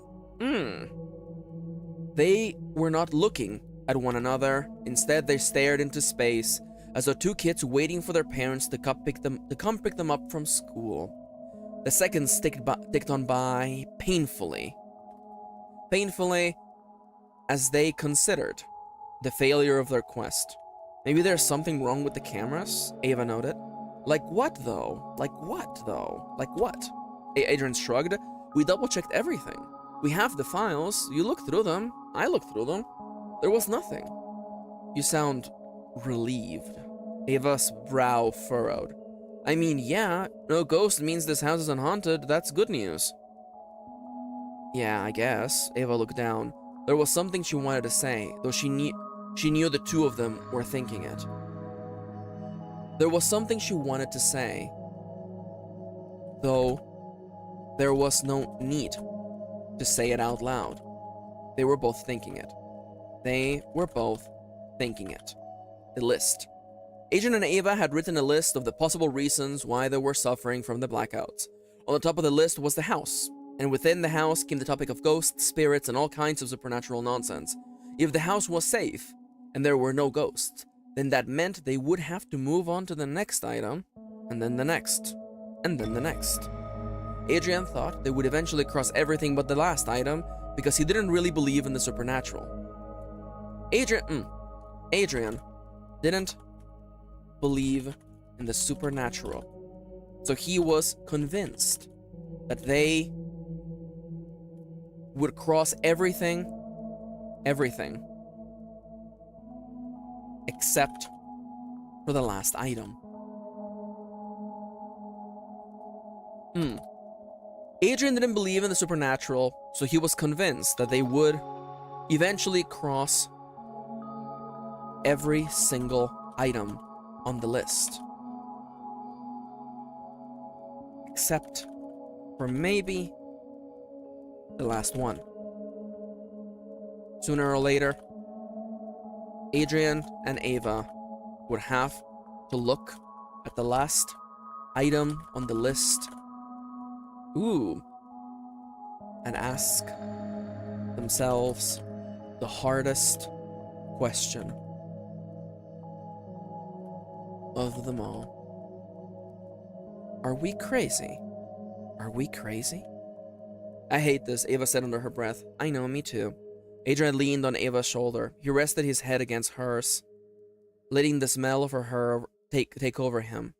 He was scared, but he felt safe with her. Adrian, the eternal optimist, was happy that at least he was going to do this hell. At least he was going through this hell with a good company. That was worth something in his book. In his book, that was... You know what? I feel like I already kind of said that with the previous line. The two of them sat quietly there, at the bottom of the stairs leading to the third floor.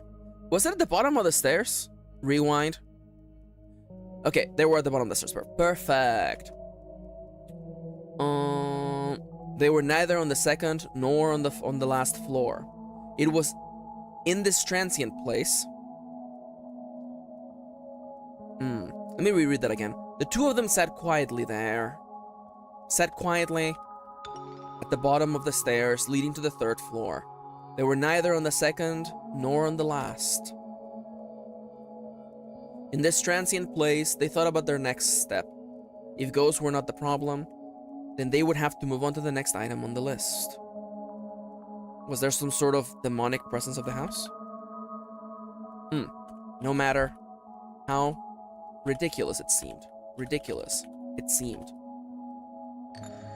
Is there some sort of demonic presence in the house? Adrian scoffed at the idea. He was about to make a joke of it, say something stupid to highlight just how ridiculous, how absurd it was that they were actually considering the idea of demons being real, when his heart suddenly skipped a beat. There was a loud crash somewhere above them. Up the third floor, around the corner, Adrian and Ava looked at each other, eyes wide. Without speaking, they ran up the steps to the third floor. At the landing, they looked at either end of the corridor. One was clear, the other was not. Something was off. Their camera, their stationary camera, was on the floor. They had used to capture... they had used to record. The hatch leading to the attic was on the floor. Ava was about to take a step in the right direction, her heart thumping with excitement that they might have actually caught something. When there was... Ava was about to take a step in the right direction, her heart thumping with excitement. You know, how about we just do this, okay? Ava took a step. Ava took a step towards the fallen camera. Her heart, her heart,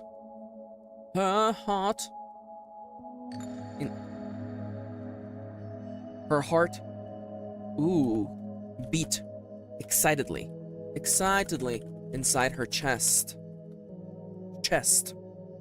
There might be proof. There might just be proof.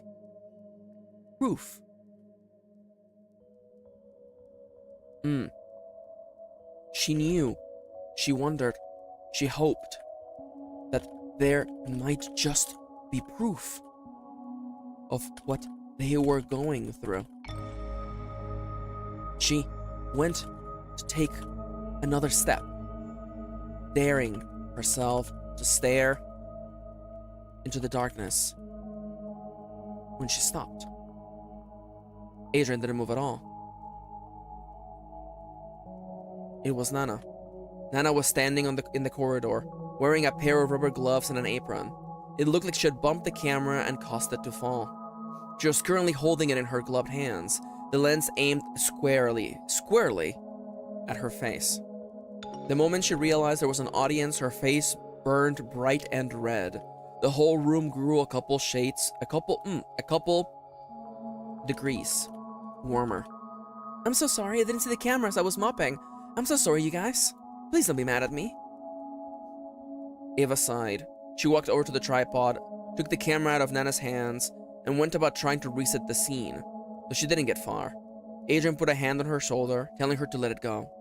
She bit her lip but did not argue. Adrian was right. They have had the cameras running for days. It almost felt like it had gone on for weeks. They had hours upon hours of footage, hours upon hours of nothing. All the tapes were in Ava's office. She watched them over and over. She had lost so much sleep, so many hours of work, and all of it for nothing. They were empty-handed. I'm so sorry, Ava. Adrian held her close, then whispered into her ear, I don't know if ghosts are real, but I think we can close that case on our house being haunted. I don't know if ghosts are real, but I think we can finally close the case. Finally close the case. The case. I don't think our house is haunted. I don't think our house is haunted. You know what? You don't know that. Ava shook her head. We don't know that. Guys, is everything okay? Nana asked, already back to mopping the floors. Everything's okay, Adrian rushed to answer. He didn't want Nana to worry, though. Then again, Nana seemed physically incapable of worrying. She was truly a ray of sunshine, even in the middle of the night. Well, in that case, I'm going back to cleaning, boss. Nana gave an adorable little military salute, and then went back to vigorously mopping the floor.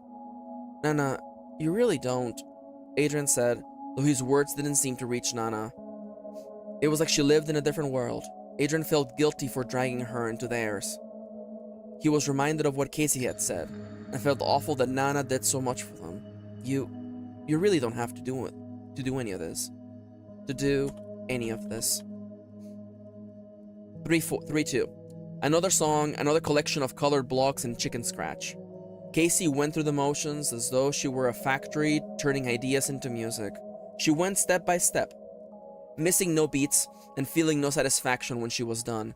She finished one, then another track. In between bouts of working for hours upon hours at a time, Casey thought about the good old days. Back when things were different. Back when she would have been terrified of games with a soundtrack in the double digits. Now this came naturally to her. It didn't feel good, but she made it happen. Didn't feel good, but she made it happen.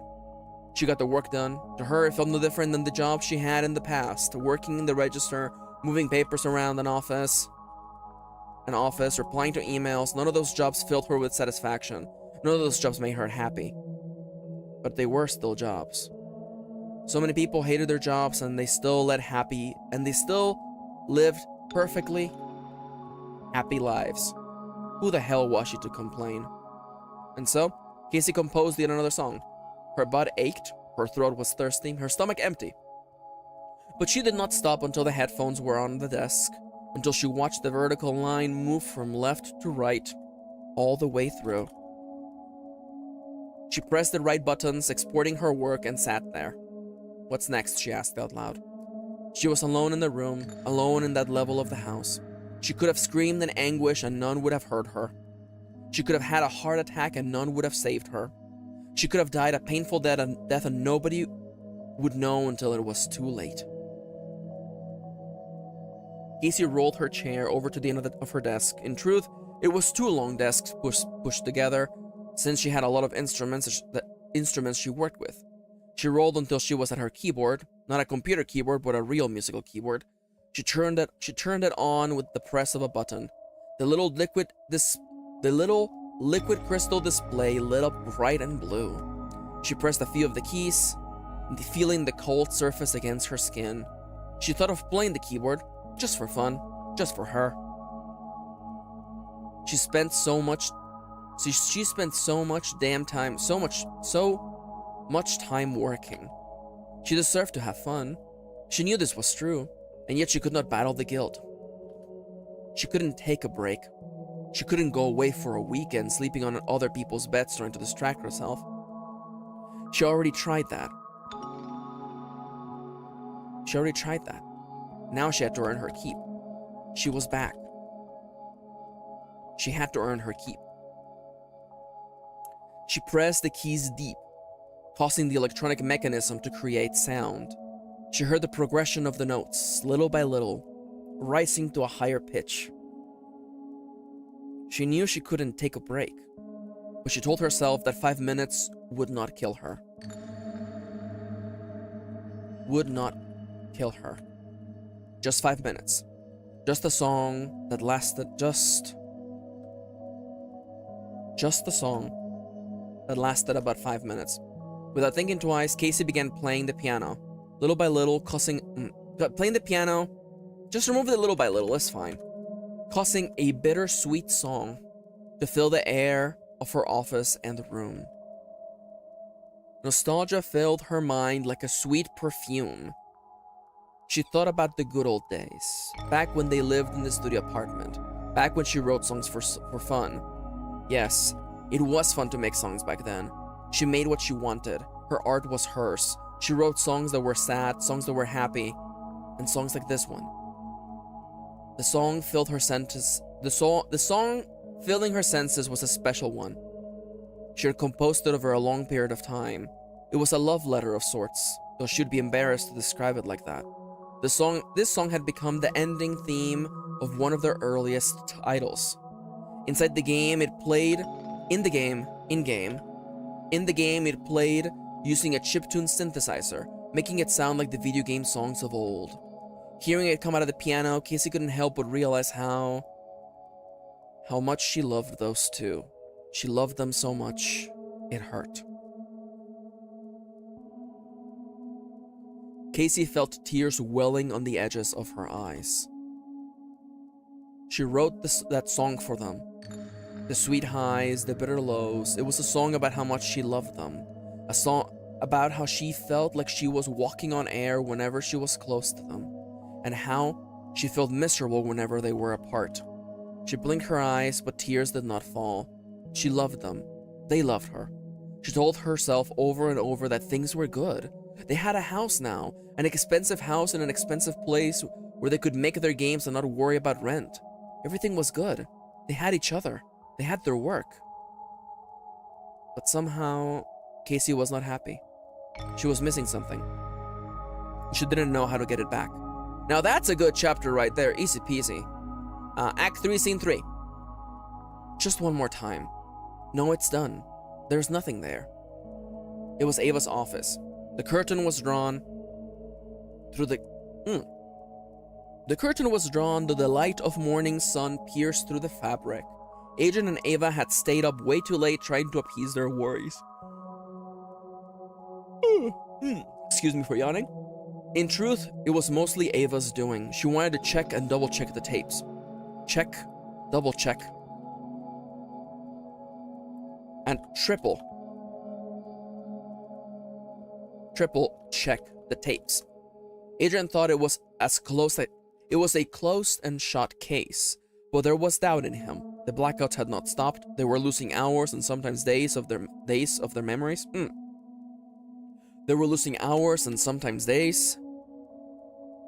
The game was coming along, which was a relief, but it was jarring to suddenly come to and realize you were somewhere else, doing something else entirely.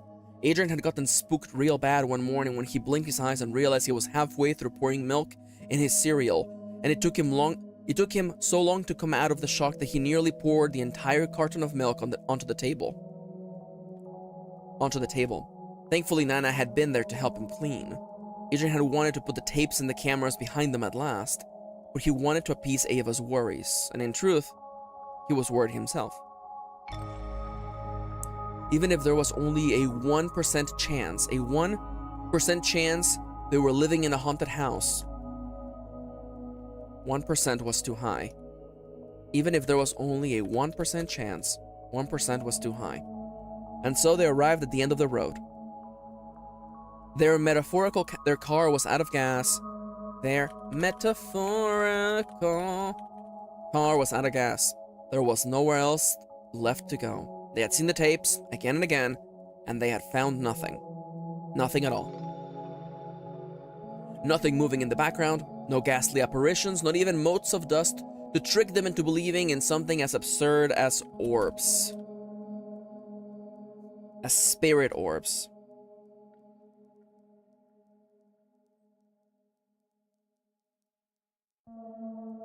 There really was nothing.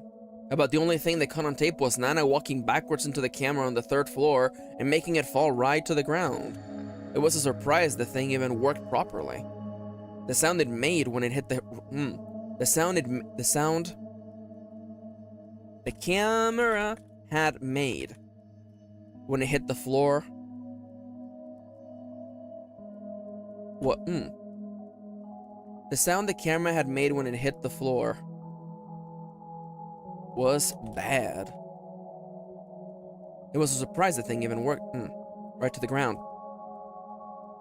The sound the camera had made when it hit the floor was bad. It was a surprise the thing even worked properly. Well, Adrian said with a sigh, at least we can return the other cameras. I mean, this was a bit pricey. I mean, gosh, this adventure was a bit pricey. But hey, now we know. Don't worry about the money, Ava shook her head. We have the money. This is important. There's something in this house, I just know it. Adrian shook his head. He wondered if anything would convince Ava that ghosts didn't exist. The fact that they found nothing in the cameras didn't do that for her. Just thinking about this made Adrian feel awful. He wanted to help her, but he didn't know how.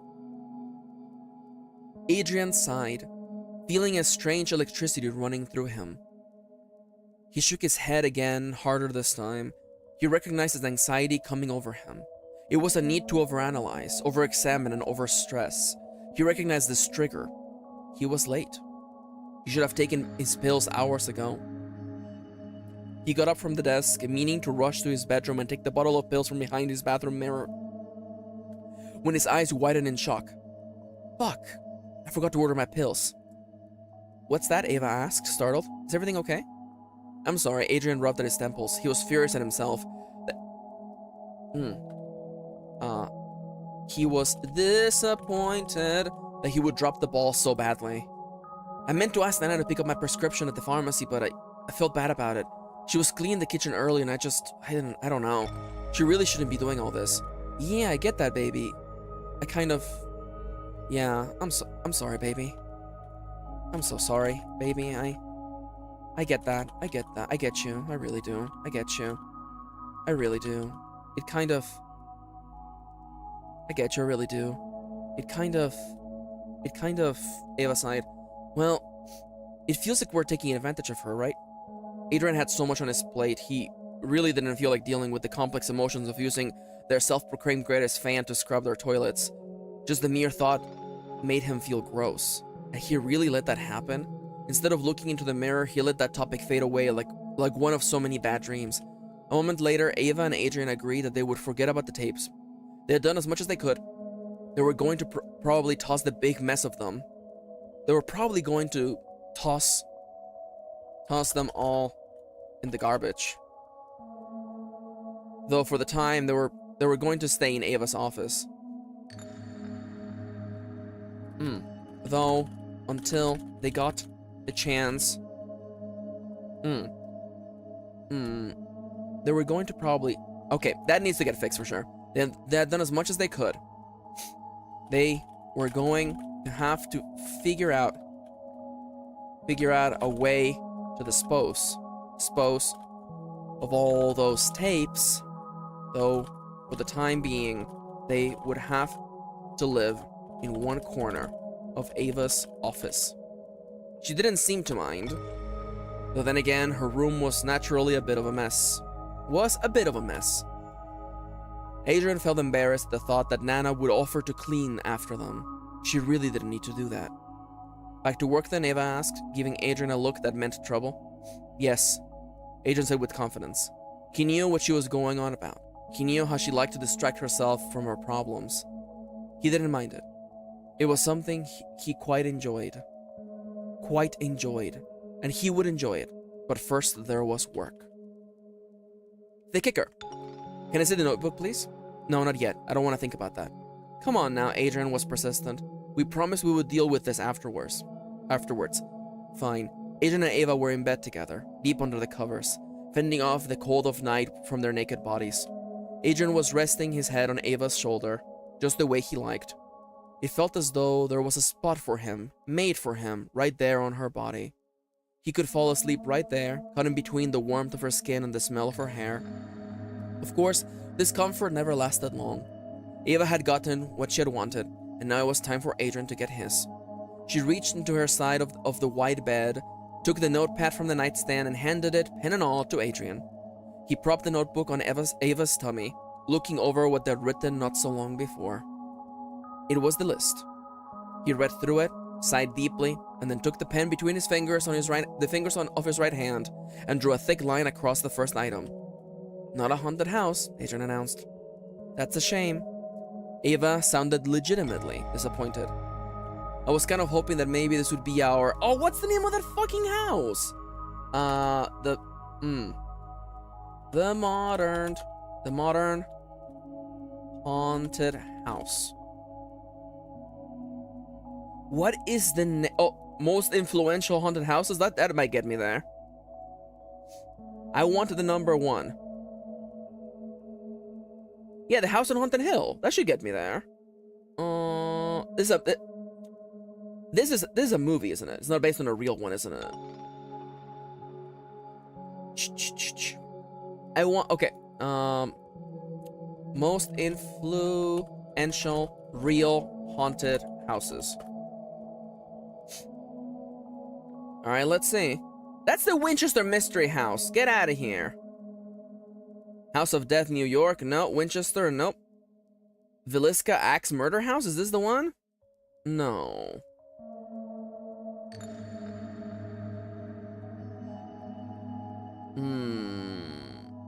Oh, I know that one. No. Oh, Lizzie Borden's house. I mean, like, you know. I could maybe do Lizzie Borden.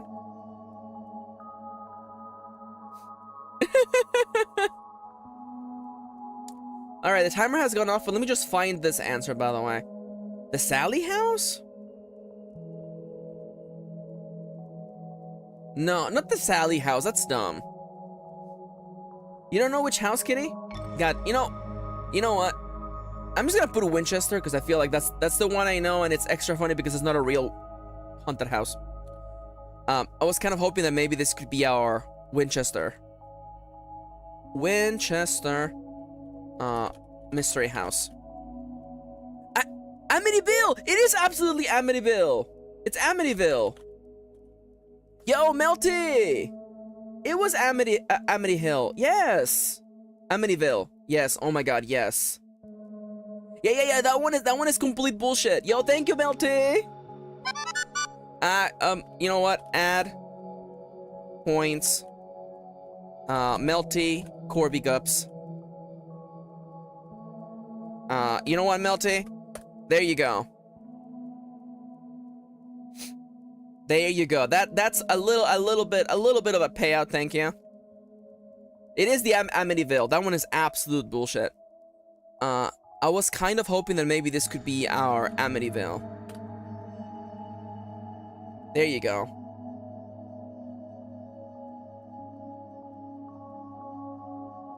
Your one good deed of the day. Oh my god, that's cute. Alright, so we are on break. I'm almost done with this chapter, which is great. Alright, so I'm gonna get up and stretch, and you should do the same thing as well. I am gonna start the time. We didn't start the timer. It was always going since the world's been whirling. We were always memeing since the world was memeing. We didn't start the memings. Alright. Me trying desperately not to sing You Can't Stop the Homestucks. Me desperately trying not to sing You Can't Stop the Homestucks. Okay, up on my feet. I'm stretching. I'm looking over at my little bookshelf. Oh my god. Yo, I've been having so much fun collecting Murakami books. I'm a big fan of Murakami, by the way. Go ahead, laugh at me, I don't care. Maxi, please, that song always comes into my head when I hear it. Oh, I still have the chat window open. Thank you, Kitty. Thank you. Kitty's always looking out for me, y'all. I'm so gay. Anyways, when I got up, I saw my little bookshelf that I have with all my Murakami books. I've been trying to get all of them. Why? Because I like to collect things. I'm neurodivergent. I like to collect things. Okay, shut up. And I was stretching, and I'm like, there they are. I gotta update my list of books that I have, because I ended up buying 2 copies of the same book, because I didn't know. Yeah, we added 3 books this weekend. Yeah, 1Q84. The Strange Library, and I believe What I Talk About When I Talk About Running. Yeah, that's a good book. I like Murakami. He's weird. He's weird just like me. Again, I feel like we're kindred spirits. Both of us like to get up early in the morning and go on walks. I don't know. He just seems like a nice guy. Collecting things is nice. Like, honestly, I like limiting what I collect, you know? Because I'm like, I don't want to have a copy of every book I've read. I'm fine with just selling them or just like returning them or whatever. By return, I mean return the library books. But like, you know what? I really like Murakami. I want to only collect Murakami books. So whenever we're going to bookshops, I'm like hyper focused. I'm looking for Murakami. What's the book? Yeah, what's the book we got 2 of? Is it the Wind Up Bird Chronicle? Is that what it is? I think we got 2 copies of the Wind Up Bird Chronicle. Yeah, thank you, Kitty.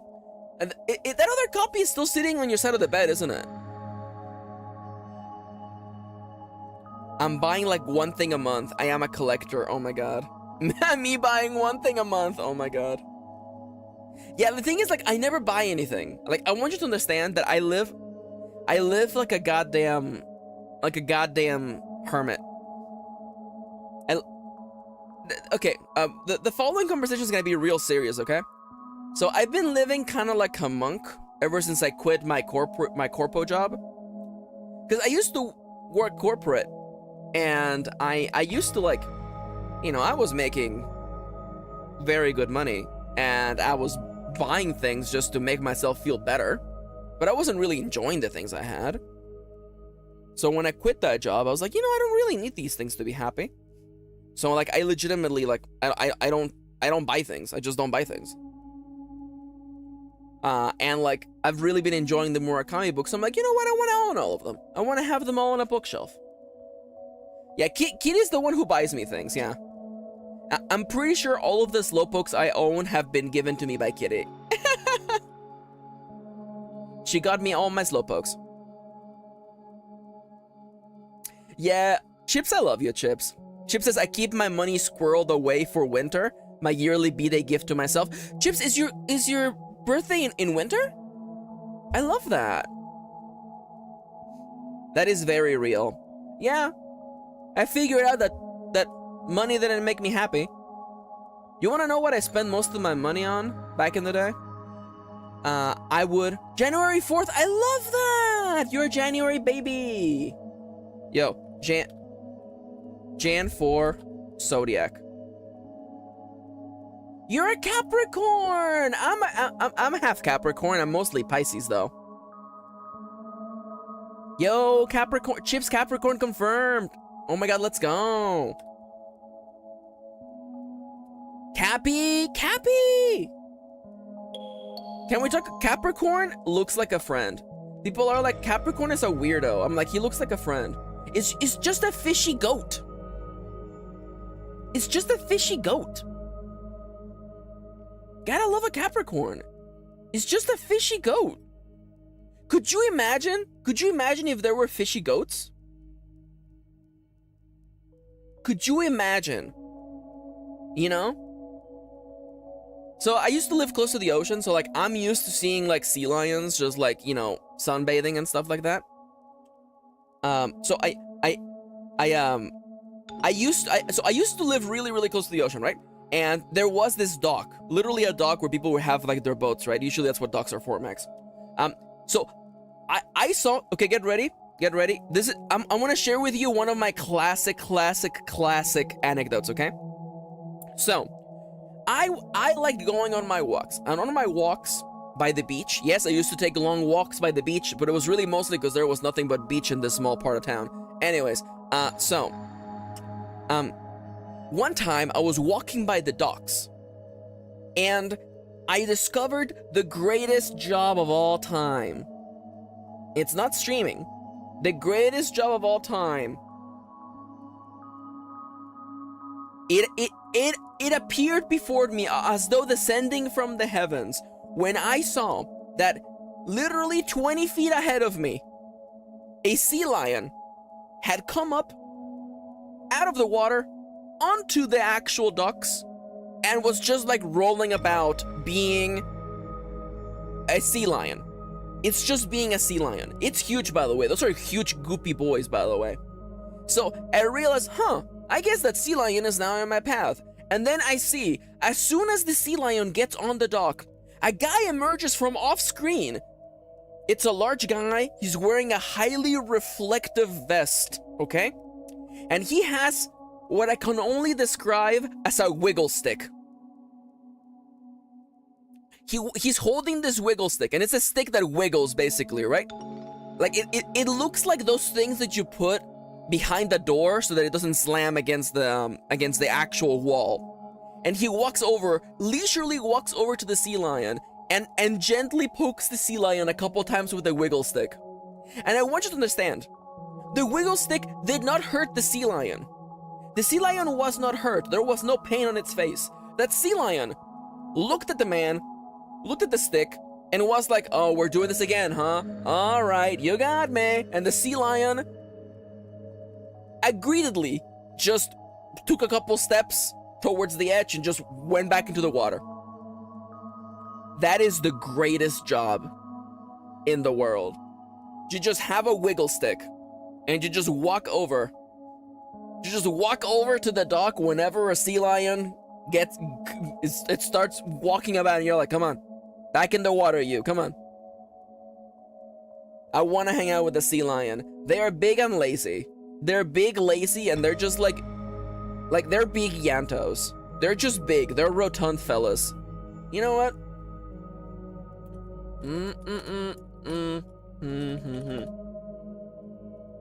I mean, I have talked about this aquarium. Oh, check out this shape. Oh, check out this absolute top tier shape, by the way. Check out this shape, by the way. Check out this shape. Oh my god. Oh my god. Have you ever seen a greater shape, by the way? This is just Yanto if Yanto were a fish. It's just wet dog energy. He's so round. He's not a model, the camera just turned on. Also, I love it has little spikes like it's a Pokemon. I love that. And I love that that's both of its legs just like put together. I love him. I love him. Your Honor, he's just so round. Chip says, I want to slap his belly. Lord, I love him. Oh, yeah, this is, oh my God. This is actually, oh my God. Y'all, you're not ready for this image, okay? Wait, can I please get the highest resolution version of this image, please? Oh, no. Okay, never mind. I thought it was a sleeping sea lion. That was unfortunately not a sleeping sea lion. Okay, I can't show that photo. That's a sad photo now. Boo. I just want sea lions. See, honestly, yo, if you're all like, so what would the world look like if that guy didn't just have a stick? This is what the world would look like, by the way. That man is the only thing keeping this from happening, by the way.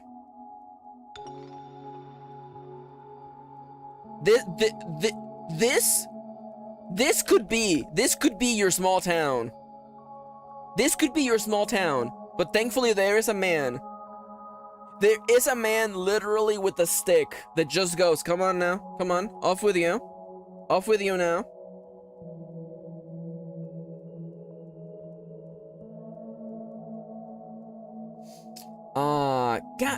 Gotta love some sea lions, man. They're just big dogs.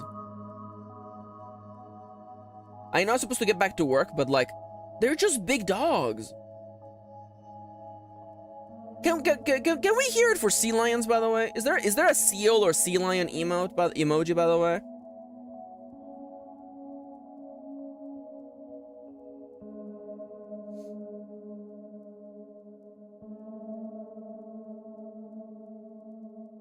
Oh, there we go. Thank you, Kitty. Thank you so much. You know what? Yeah, sea lions are nice. Sea lions are very nice. But can I offer you a sea otter in this time of need, by the way? Can I offer you a sea otter, by the way? Can I offer you a sea otter with the oh,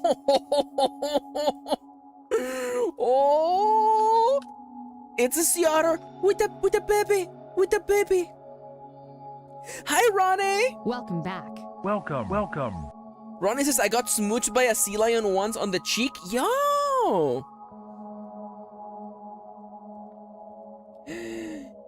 Oh, wait. I found a photo of me whenever Ronnie's on stream. Yo. Should I make this an emote? Yo. Otterpog. I'm gonna save this image. I'm gonna turn this into a sticker or a reaction image. Yo, I love that. Melty says, otters are so cute, to be honest. I went to a wildlife park and they had them and they splashed me in my glasses. I love that. Yo, that sea otter is poggin. They're just little guys. They're just look at this little guy. Hawk domes. Anybody want to go meet capybaras with me? Yo, capybara, when? Look at just look at little paws. It's just... Appropriate reaction. Yes, thank you. He just be swimming. Okay? He's just like, yeah, so what? What you gonna do about it, huh? I'm cute. I can do crimes. So here's the dealio, okay? The thing is, laws only apply to humans. If a sea otter commits a crime, what are you gonna do? Put it in sea otter jail? There is no such thing! Sea otters can just do whatever they want. And the cops have to stand by and be like, sorry, we have to let them do it. Otters can literally do no wrong, I'm sorry. I love him. Oh my god. They're so cute. If sea otters did wrong, no they didn't. It's so true. You think a sea otter did something wrong? No you didn't. Evidence proof points to the contraire, my dear. Anyways, okay, one more cycle of writing and then we're done for today, okay? So, I am gonna get focused and then we're gonna have some nonsense, okay? I love you all. Hugs and kisses. Think of sea otters. Wait, hold up. Is there an otter? Let's go! Sea otters. Sea otters. You know how it goes. I will turn the timer on for reals this time. See you all in a little bit. Beep boop. All right, let's go. Focus time. 3, 2, 1, go. That's a shame. Ava sounded legitimately disappointed. I was kind of hoping that maybe this could be our Amityville. Both Adrian and Ava looked at the next items on the list. They were more and more ridiculous the further down they read. Demons? Satan? Cults? Ancient Indian burial grounds? It seemed like nonsense. Clearly, if they didn't catch a ghost on the cameras, then how could they expect to catch the King of Hell? The King of Hell. At this point, their feelings diverged. Ava was worried about all the work they were going to miss. She was already thinking, planning, sorting lists inside of nestled lists of all the things they would have to do if they wanted to cross the rest of those items. She had a lot of research to do, too. She didn't know much about demons, though she welcomed the stimulation she felt inside her chest. They were going somewhere. There had to be an answer. One of these had to be it. Adrian, on the other hand, felt like they were caught in a whirlpool. There was only one thing. There was only one way things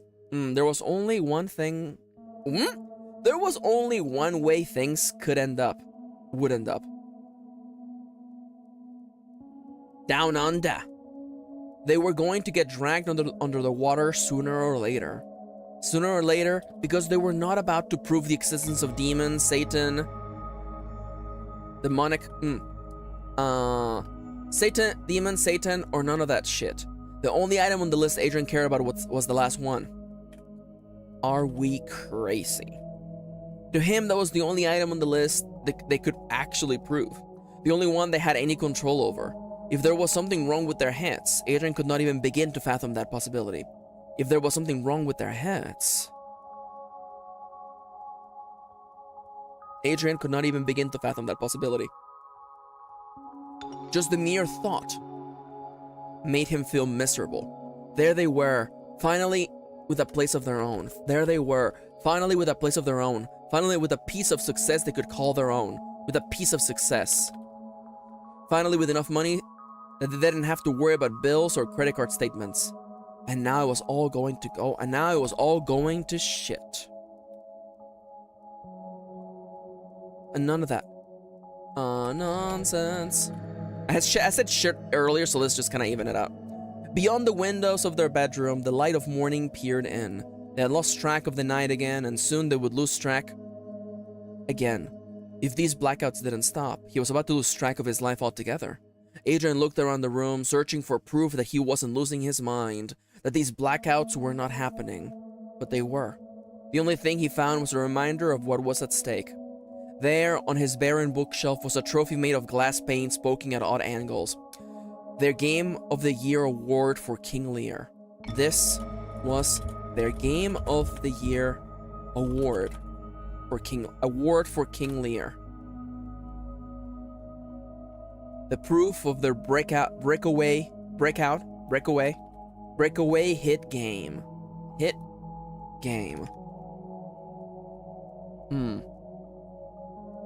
The proof that this was not a dream. Their little indie studio had gone up again against the Goliaths. I guess Goliath should be capitalized. The Goliaths of the gaming industry, and had won. The reason why they were able to be, and they had won. Everything had followed. Everything else had come. It was the reason any The reason everything else happened. The success, the house, this moment. And now, there was a real chance. And now, there was a real chance they might lose everything. And not even know it. Adrian reached to touch Ava's skin, to feel her and know she was real.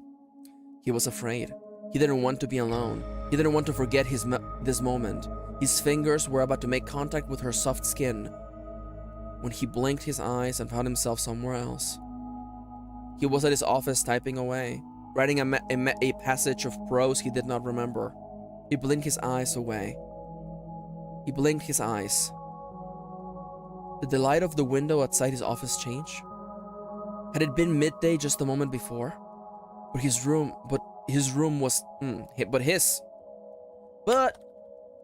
the room was now dark. His body ached. He was hungry and tired, and the day was through once again. Adrian sat in his chair, tears welling in his eyes. He tried not to blink. He tried not to lose track of time. But soon his eyelashes made contact. A tear would roll down his face, and then it was gone. Then he was somewhere else, doing something else, and whatever had happened in between was gone. Alright, not bad. Not bad. We close you. We go over here, we close you. We're now on episode 3, Cold Open. Casey got up from her desk, as though tearing a band-aid off in one pool. In one motion? In one motion. She felt a joy of pain shoot across her body, a reminder that she was more than just a pair of hands that worked at a keyboard. She was exhausted. She had been working on sound effects all day, a task that she found to be more boring. A task she found more boring than anything else. She was looking forward to getting some food and maybe a little time on her phone.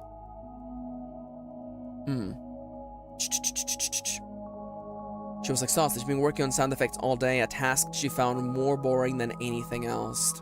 At least, it was over for now. She was truly looking forward to getting some food in her stomach, and maybe a little time scrolling on her phone. She got out of her office and began walking up the steps to the first floor when she smelled something odd in the air. Smoke. Her mind jumped to a terrifying conclusion. Casey ran down the corridor, passing door after door, chasing the smell of the smoke. She might have been running towards the source, but in her mind she was running away from her thoughts. She fought against picturing the worst, their house caught in flames and her and Casey forced to make a terrible choice. Did she get out of the house first? Did she attempt to look for the others? Just the mere implication that she would have to choose forced ice into her veins. She didn't want to choose. She didn't want to even consider the possibility, and yet the thoughts chased her as the smoke appeared in her vision. Suddenly she began paging through her mental encyclopedia. Did she even know what to do during a fire? Wasn't she supposed to call for help first? Casey had been a resident of California all her life. She knew that once a house as old as this one caught fire, there was no stopping it, and little chance that the people inside would be helped. This house was so damn big too. How was she going to find them? What if they were on higher floors? There was no way she would have time to look. The fire would beat her to it. The fire would take everything from her. Casey ran towards the smoke. She hoped against reason that this was all just something other than fire. She saw the source of the smoke coming from the dining room, then the kitchen. Her heart thumped inside her chest, pushing icy blood into her body. She swatted at the air, pushing the smoke out of her eyes. It wasn't as thick as she thought. It couldn't be a full-on fire. She hoped. It couldn't. She hoped. No. It couldn't be. She couldn't be. It couldn't be house fire. She told herself, she hoped over and over that it wasn't full-on house fire. Casey stepped into the kitchen, searching for the sight of flames claiming the wooden flesh of their home. She found none. At least, none other than the little blue flames on the stove. There was a pan on the fire, its contents scorched and smoking. She killed the flame and moved the pan to another burner. The stove fan, actually. The stove. She turned the stove fan on and watched the trains of gray smoke ascend up and out of view. She then looked at the smoke detector. The smoke detector right above the stove. That silvery circle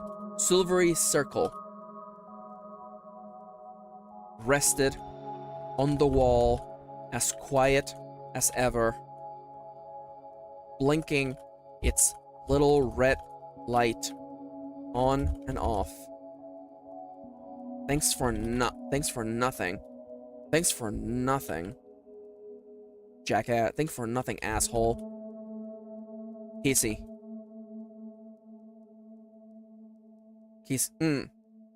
said to the inanimate object. Inanimate object. Thanks for nothing, asshole. You had one job. Casey said to the inanimate object. She then turned around, trying to make sure she hadn't missed anything. Was this really it? Was the pan the source of all that smoke? No matter how hard she looked, there was no fire. This ought to have brought relief to her, but it didn't. The fear of what could have been clung to her like a shadow. She allowed herself a moment to ease the weight on her shoulders. She closed her eyes. Casey felt her tips form into a smile. She felt so silly. She hadn't even worried about the house, about all their belongings, about all their hard work on their next game. None of that stuff even came to mind. All she cared about was them. She might have even dashed into the fire for them. She might have sacrificed herself so that they would make it out. At least there was no fire. At least she knew she wasn't as shallow as she thought.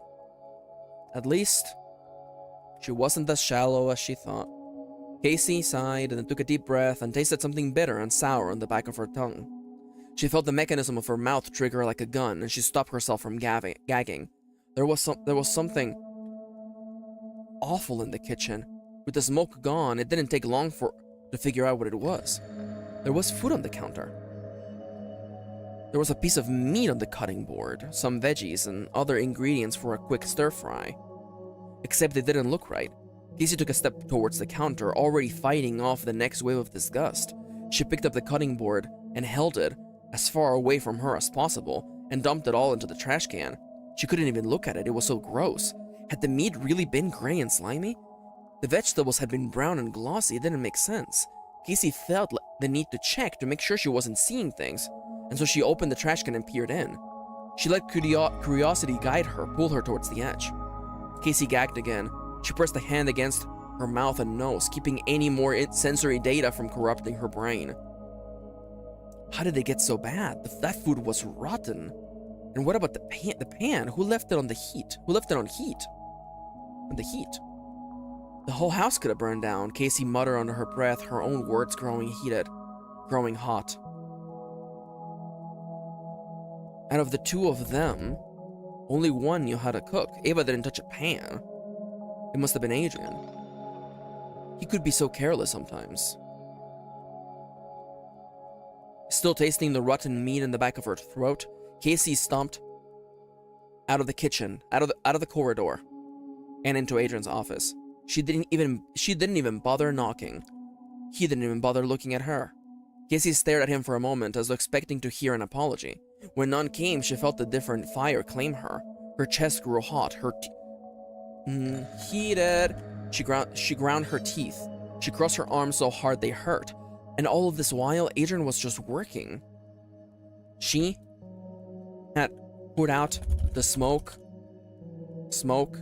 and stopped it before it burned down the whole damn house. And all three of them with it. And all this while, Adrian was just working? He hadn't even said a thing. He left that pan on the stove and probably forgot about it. Seeing as how the meat was bad, he might have left it out all night. Maybe even longer. He could have burned down the house and killed all of them. Casey tried to hold herself back, but she was disappointed. She let him have it. She was not the sort of person who shied away from confrontation. She loved Adrian. She wanted him to understand that what he had done had been dangerous. She wanted him to understand how dangerous things had been. She did not hold back her words. Before she knew it, she was screaming at him. Before she knew it, she was screaming at him, throwing her anger and frustrations at him. The fire spread inside her mind, and yet he didn't even look at her. Lashing out, she turned his chair hard, forcing him to look at her. She lashed out. She let her anger flow freely out of her lips.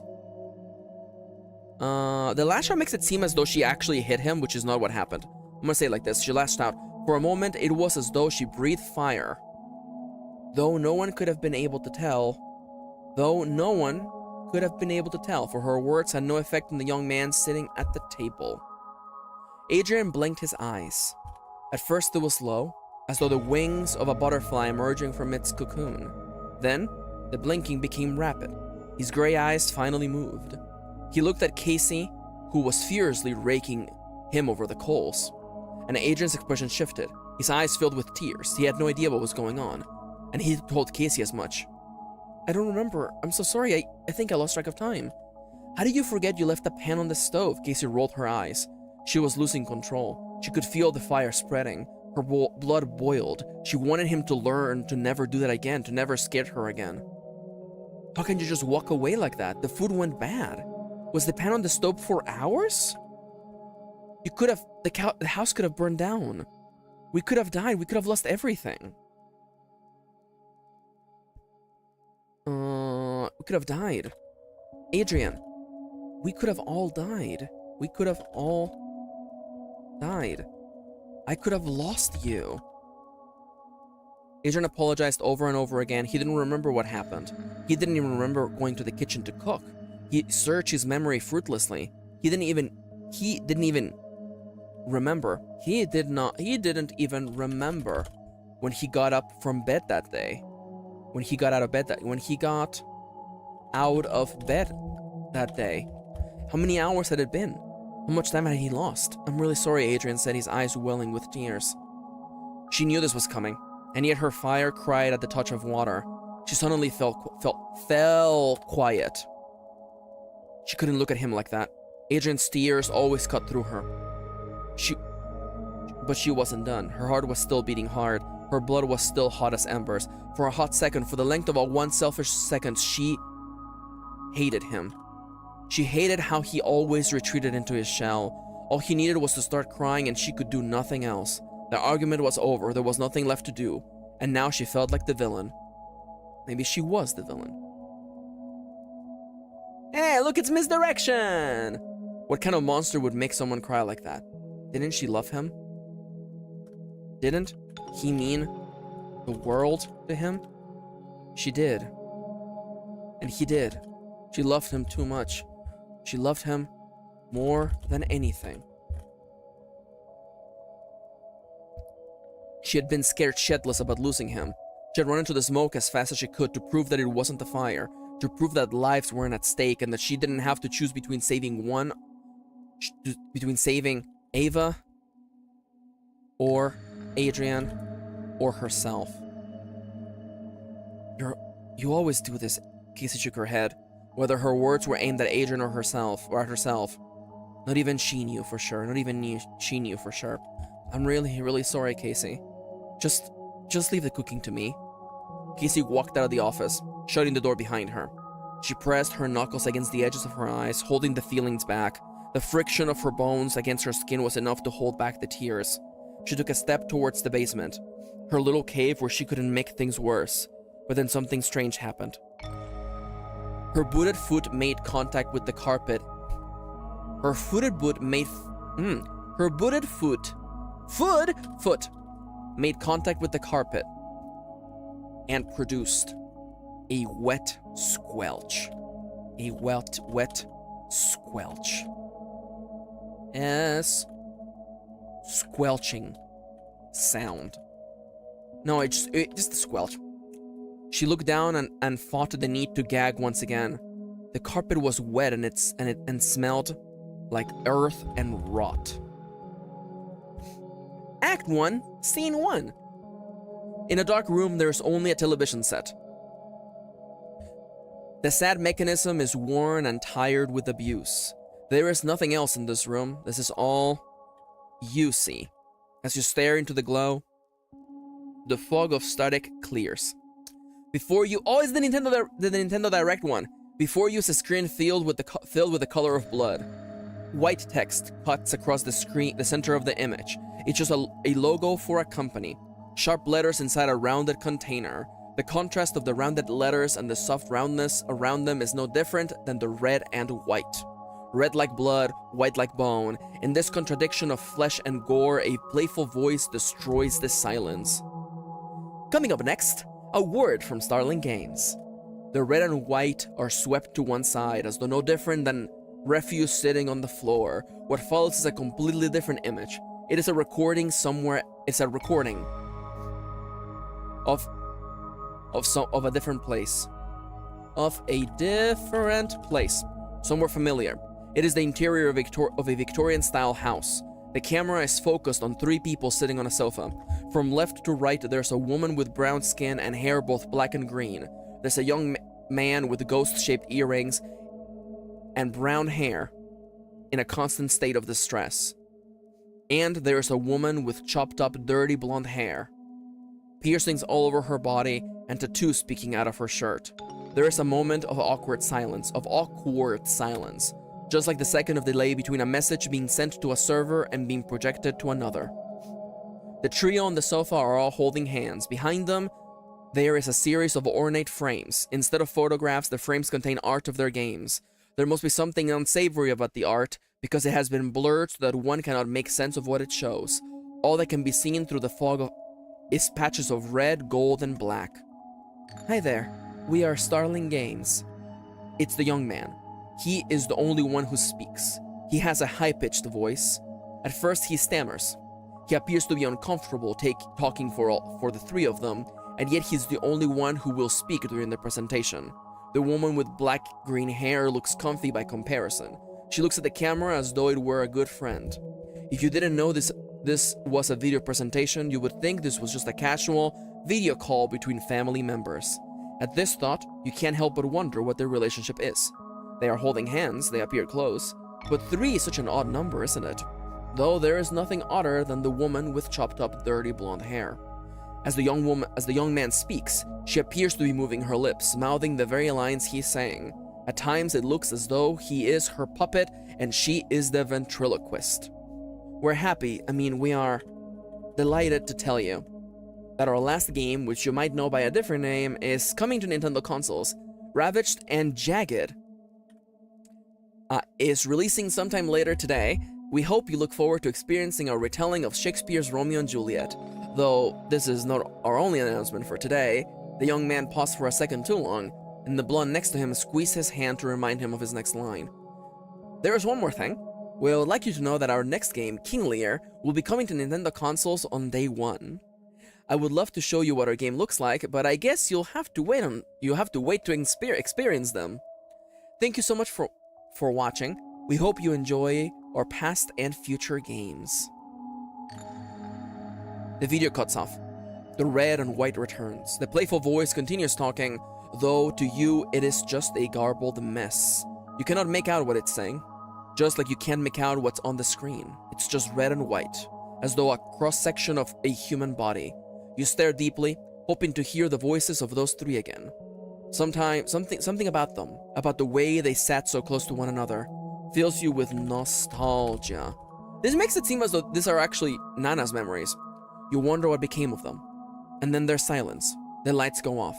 And it's just you and the darkness in this room. You might be able to read it as it being Nana, actually, now that I think about it. 10 seconds, that's it then. This is gonna be pass 1, day 3, end. And I'm gonna highlight you in green. And we're done for today. Beep boop. Mission complete.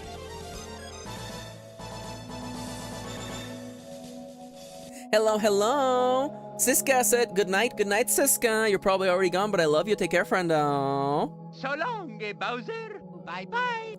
Oh, Frederick's here. Hi, Frederick. Hello. Welcome back. Welcome. Me? In green? And hi, Dallas. No worries. I hope your back pain is doing a little bit better. All right, let's go. We are almost halfway through this pass. Oh, hell yeah. That's good to hear. I have to admit, I have not been working off screen. Oh, hi, Lavi. Oh my god, I love a little emotes. Let's go. They will show up on the stream in just a minute. Here we go. Coral is actually a new emote, so probably won't show up. Just stopping by to check out your narration. Writing is interesting. Hell yeah, Frederick. I am editing this novel. There's a psychological horror novel. And there are a few chapters in there that are in second person. And it's kind of a mystery as to who the person in there is. I was talking about it a second ago. It may be one of the other characters, but maybe we'll see. The book is still being edited right now. I will probably do some editing off stream to really get ahead on things. But other than that, we're almost done for today. I have 3 minutes left on the stream. I want to remind you, by the way, that tomorrow I'm going to be drawing requests. I'm going to be stealing Nomiya's bit. My good friend Nomiya is actually going on vacation to Japan and asked me to pretend to be them for a day. So let me just tell you, you know what? What if I give you a little sneak peek, huh? Do y'all want a sneak peek of what the stream's gonna look like tomorrow? Huh? Well, you let me know whether you do or not. On Wednesday, I'm going to be playtesting my role-playing game, the Monster Hunter role-playing game. The system has changed dramatically, and I'm excited to show you that. But yeah, we have a lot of fun stuff coming your way. And for the rest of the stream on Thursday, I'm going to be learning German. I'm gonna become German. I'm gonna become back my German. You've got a lot of irons on the fire. I do. I mean, I do stream every weekday. And originally I was just gonna work on the novel and get that done, but then I realized I had an idea for a role-playing game, and Kitty approved it. So now we're getting to work. Jern Lerman! Yeah, Jern Lerman's gonna happen. What if I just name the stream Jern Lerman? But yeah. Oh no, I can't believe oh no. Does this look familiar to anyone else, by the way? Does this look familiar to anybody? Oh no. Oh wow. Oh wow. Wait a second, huh? What's the matter? Atsunoa. Anyways, yeah, I'm gonna pretend to be Nomiya tomorrow. But for today, I am pretty much done. It is 1:59. It is time for me to get out of here. There's something familiar about this. There is. Oh, by the way, I nearly forgot. My good friend Nomiya. Nomiya is doing their final stream today. And I'm gonna be playing role-playing games with Nomiya and Chips. We're gonna play Fiasco. We're gonna do a Magical Girl Fiasco. So tune in for lighthearted role-playing adventures with Nomiya. Is their last stream before they go away. Please come check out Nomiya's stream. Hit the bell to be notified. And that's about it for me today. I want to take a big second. Oh yeah, Chips will be there, by the way. Chips's links are literally on the screen. Thank you for sharing them, friendos. And it is time for me to get out of here. It is 2 p.m. Stream time is over. Thank you for coming to my stream. We will gather more data. It's true, it's true, it's true. I want to thank you for coming to my show. Thank you for spending a little bit of your day with me, making me a part of your day and all that. I hope you have a lovely day wherever you are. Lovely weather too. And I'll see you tomorrow with some drawing shenanigans. Okay? Take care, friends. Remember that you are awesome and I love you. And I will see you all tomorrow. Same time, same bad weather. See you all later. Bye-bye. Take care. Mwah. Beep boop. Atsunoa. Bye-bye.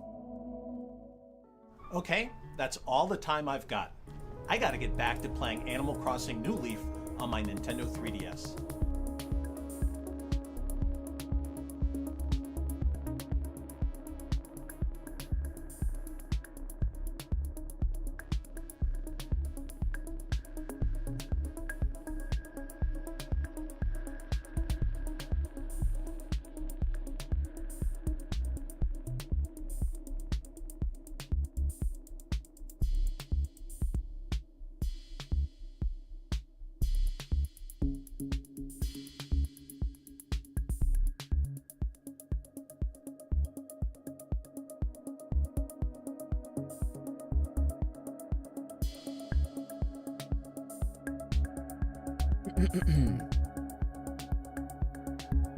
Oh crap, I didn't mute myself.